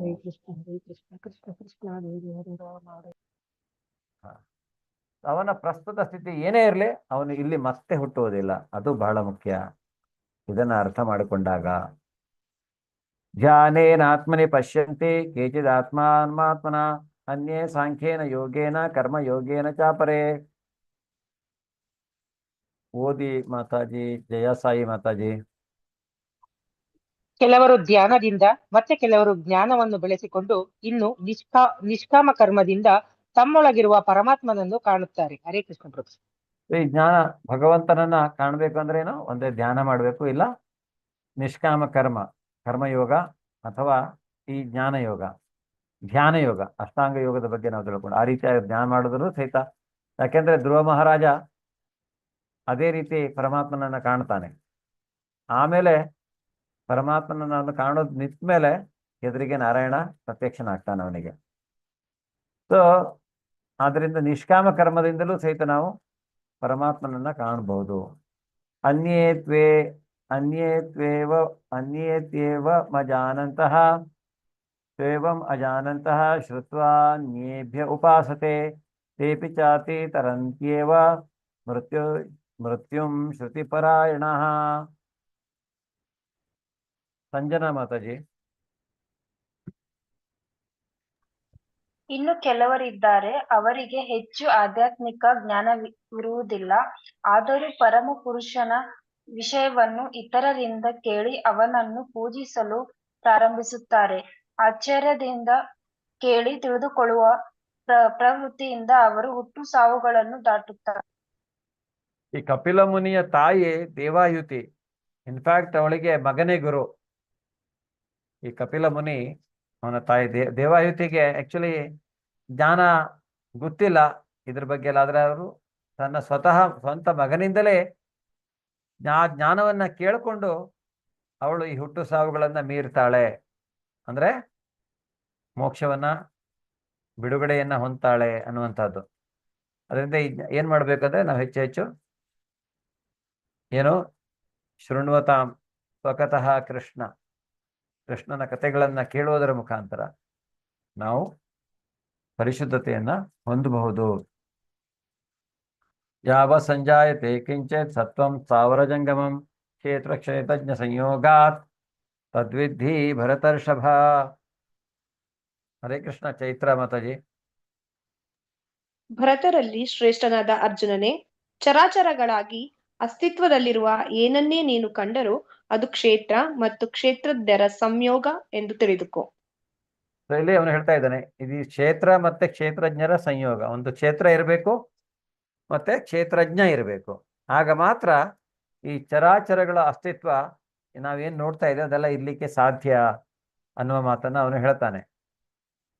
ಅಂದ್ರೆ ಕ್ಷೇತ್ರ ಮತ್ತೆ ಕ್ಷೇತ್ರಜ್ಞರು ಇದ್ದಾಗ ಮಾತ್ರ. ಕ್ಷೇತ್ರಜ್ಞ ಅಂದ್ರೆ ನಾವು ನೋಡ್ಕೊಂಡಿದ್ದೀವಿ ಇಲ್ಲಿ, ಒಂದು ಜೀವಿ, ಇನ್ನೊಂದು ಪರಮ ಕ್ಷೇತ್ರಜ್ಞ ಪರಮಾತ್ಮ. ಸೊ ಅವನಿದ್ದಾಗ ಮಾತ್ರ ಈ ಚರಾಚರ ಅಸ್ತಿತ್ವದಲ್ಲಿರುವ ಅದೆಲ್ಲ ಇರ್ಲಿಕ್ಕೆ ಸಾಧ್ಯ. ಅದು ಅಸ್ತಿತ್ವ, ಅದು ಕ್ರಿಯೇಟ್ ಆಗಿರೋದು ಹೇಗೆ ಅನ್ನುವಂಥದ್ದನ್ನು ಅವನು ಹೇಳ್ತಾನೆ.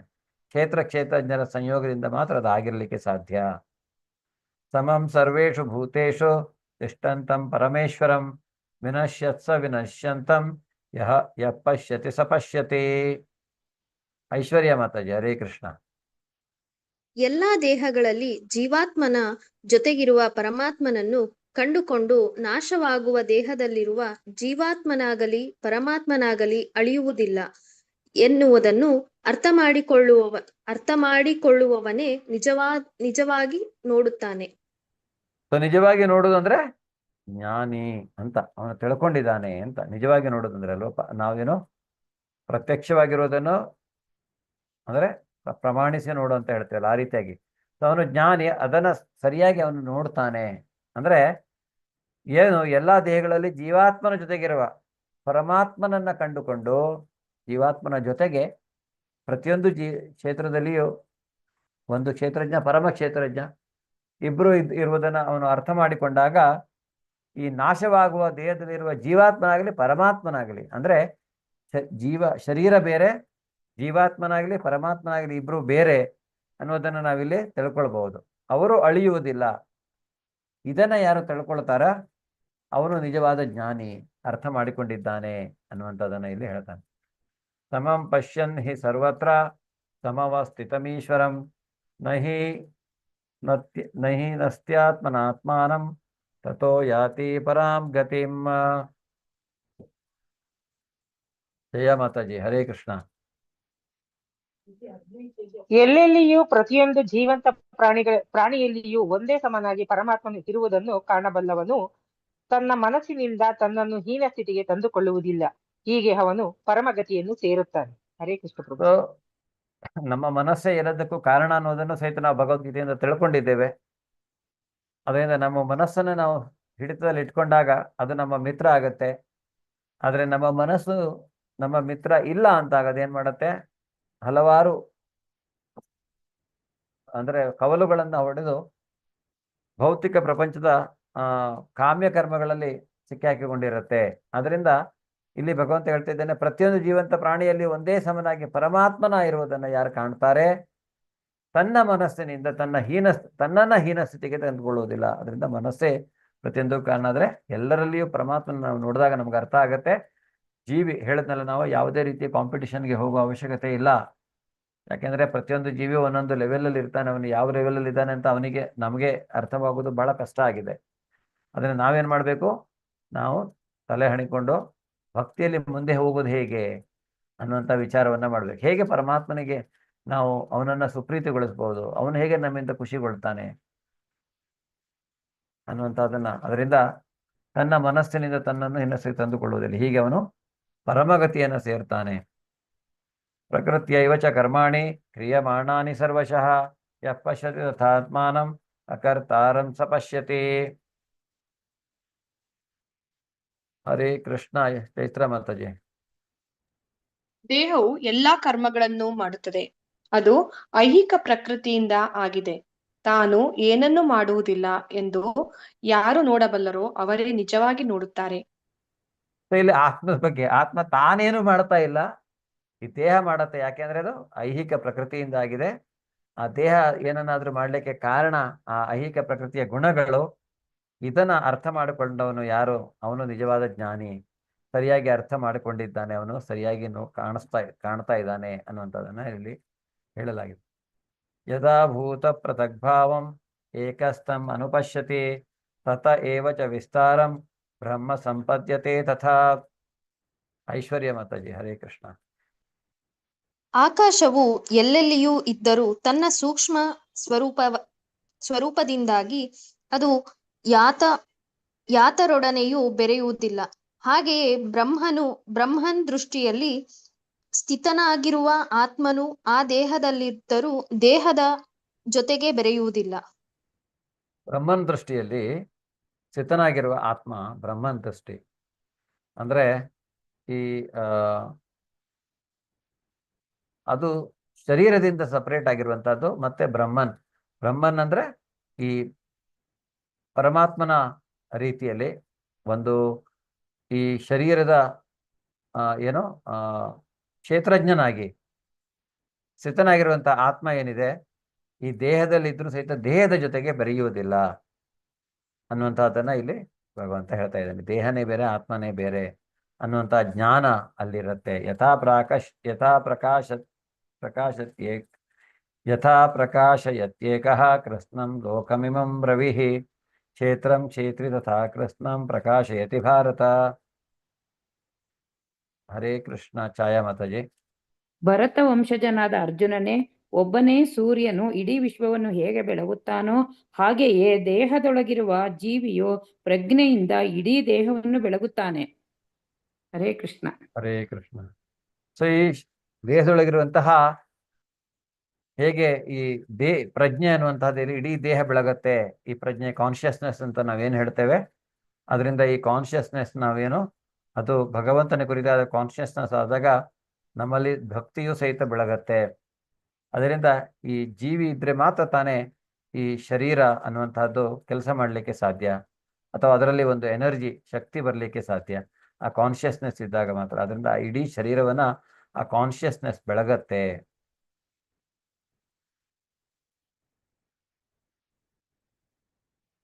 ಕ್ಷೇತ್ರಜ್ಞಯೋರೇವಂ ಅಂತರಂ ಜ್ಞಾನಚಕ್ಷುಷಾ ಭೂತ ಪ್ರಕೃತಿ ಮೋಕ್ಷಂಚ ಯೇ ವಿದುರ್ಯಾಂತಿ ತೇ ಪರಂ.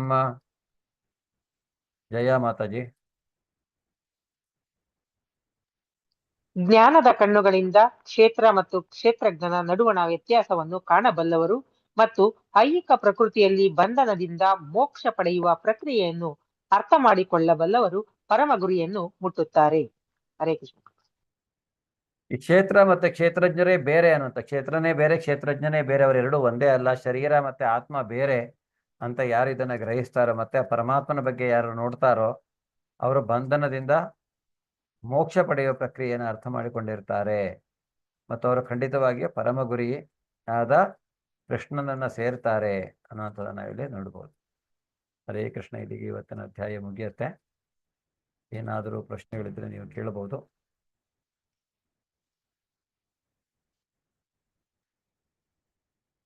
ಹರೇ ಕೃಷ್ಣ. ಓಕೆ, ನಾವೆಲ್ಲ ಹರೇ ಕೃಷ್ಣ ಮಹಾಮಂತ್ರ ಒಂದು ರೌಂಡ್ ಜಪಿಸೋಣ. ಜಯ ಶ್ರೀಕೃಷ್ಣ ಚೈತನ್ಯ ಪ್ರಭೋ ನಿತ್ಯಾನಂದ ಶ್ರೀ ಅದ್ವೈತ ಗದಾಧರ ಶ್ರೀವಾಸಾದಿ ಗೌರ ಭಕ್ತವೃಂದ. ಹರೇ ಕೃಷ್ಣ ಕೃಷ್ಣ ಕೃಷ್ಣ ಹರೇ ಹರೇ, ಹರೇ ರಾಮ ರಾಮ ರಾಮ ಹರೇ ಹರೇ, ಹರೇ ಕೃಷ್ಣ ಕೃಷ್ಣ ಕೃಷ್ಣ ಹರೇ ಹರೇ, ಹರೇ ರಾಮ ರಾಮ ಹರೇ ಹರೇ, ಕೃಷ್ಣ ಕೃಷ್ಣ ಹರೇ ಹರೇ, ಹರೇ ರಾಮ ರಾಮ ಹರೇ ಹರೇ, ಕೃಷ್ಣ ಕೃಷ್ಣ ಹರೇ ಹರೇ, ಹರೇ ರಾಮ ರಾಮ ಹರೇ ಹರೇ, ಕೃಷ್ಣ ಕೃಷ್ಣ ಹರೇ ಹರೇ, ರಾಮ ರಾಮ ಹರೇ ಹರೇ, ಕೃಷ್ಣ ಕೃಷ್ಣ ಹರೇ ಹರೇ, ಹರೇ ರಾಮ ಹರೇ ಹರೇ, ಕೃಷ್ಣ ಕೃಷ್ಣ ಹರೇ ಹರೇ, ಹರೇ ರಾಮ ಹರೇ ಹರೇ, ಕೃಷ್ಣ ಕೃಷ್ಣ ಹರೇ ಹರೇ, ಹರೇ ರಾಮ ಹರೇ ಹರೇ, ಕೃಷ್ಣ ಕೃಷ್ಣ ಹರೇ ಹರೇ, ಹರೇ ರಾಮ ಹರೇ ಹರೇ, ಕೃಷ್ಣ ಕೃಷ್ಣ ಹರೇ ಹರೇ, ಹರೇ ರಾಮ ಹರೇ ಹರೇ, ಕೃಷ್ಣ ಕೃಷ್ಣ ಹರೇ ಹರೇ, ಹರೇ ರಾಮ ಹರೇ ಹರೇ, ಕೃಷ್ಣ ಕೃಷ್ಣ ಹರೇ ಹರೇ, ಹರೇ ರಾಮ ಹರೇ ಹರೇ, ಕೃಷ್ಣ ಕೃಷ್ಣ ಹರೇ ಹರೇ, ಹರೇ ರಾಮ ಹರೇ ಹರೇ ಹರೇ, ಕೃಷ್ಣ ಕೃಷ್ಣ ಹರೇ ಹರೇ, ಹರೇ ರಾಮ ಹರೇ ಹರೇ, ಕೃಷ್ಣ ಕೃಷ್ಣ ಹರೇ ಹರೇ, ಹರೇ ರಾಮ ಹರೇ ಹರೇ, ಕೃಷ್ಣ ಕೃಷ್ಣ ಹರೇ ಹರೇ, ಹರೇ ರಾಮ ಹರೇ ಹರೇ, ಕೃಷ್ಣ ಕೃಷ್ಣ ಹರೇ ಹರೇ, ಹರೇ ರಾಮ ಹರೇ ಹರೇ, ಕೃಷ್ಣ ಕೃಷ್ಣ ಹರೇ ಹರೇ,